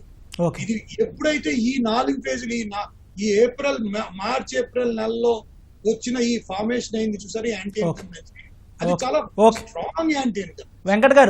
వెంకట్ గారు నందిగ్రామ్లో ఇప్పుడు మమతా బెనర్జీ ఆధిక్యంలోకి వచ్చారు. ఎందువల్ల అంత టఫ్ ఫైట్ వచ్చిందని నందిగ్రామ్లో ఏం జరిగి ఉంటుంది?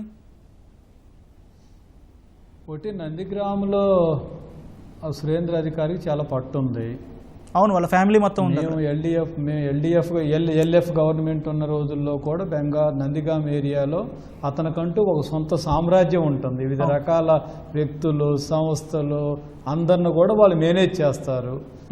మచ్చిగా చేసుకుంటాడు, దౌర్జన్యం చేస్తాడు, అరాజకం చేస్తాడు.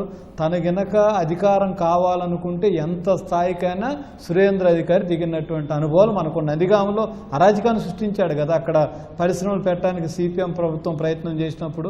సో కాబట్టి అవన్నీ ఉన్నాయి. ఇవి ఇక ఇప్పుడున్నటువంటి దాంట్లో నేను మీ దృష్టికి తెచ్చేది ఏమిటంటే, సరే బెంగాల్లో మమతా బెనర్జీ గెలవటం, బీజేపీ రాకపోవటం సానుకూల అంశం.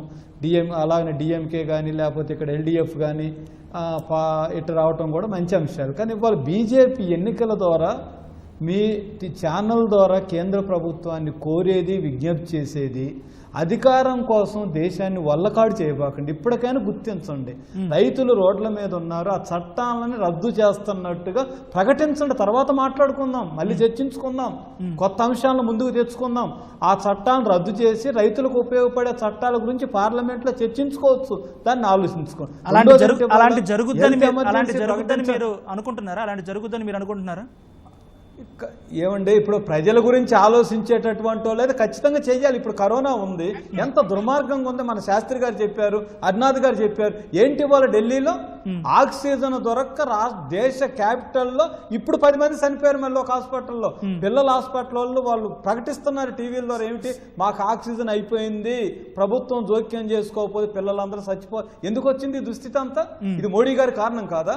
కరోనా వైరస్ రావడానికి మోడీ గారు కాదు, కానీ జాగ్రత్తలు తీసుకొని రాజకీయంగా ఏం ఖచ్చితంగా మార్పులు వస్తాయి. బీజేపీ తన విధానాలని నుంచి కొంతైనా వెనక్కి తగ్గాల్సిన అవసరం వస్తుంది.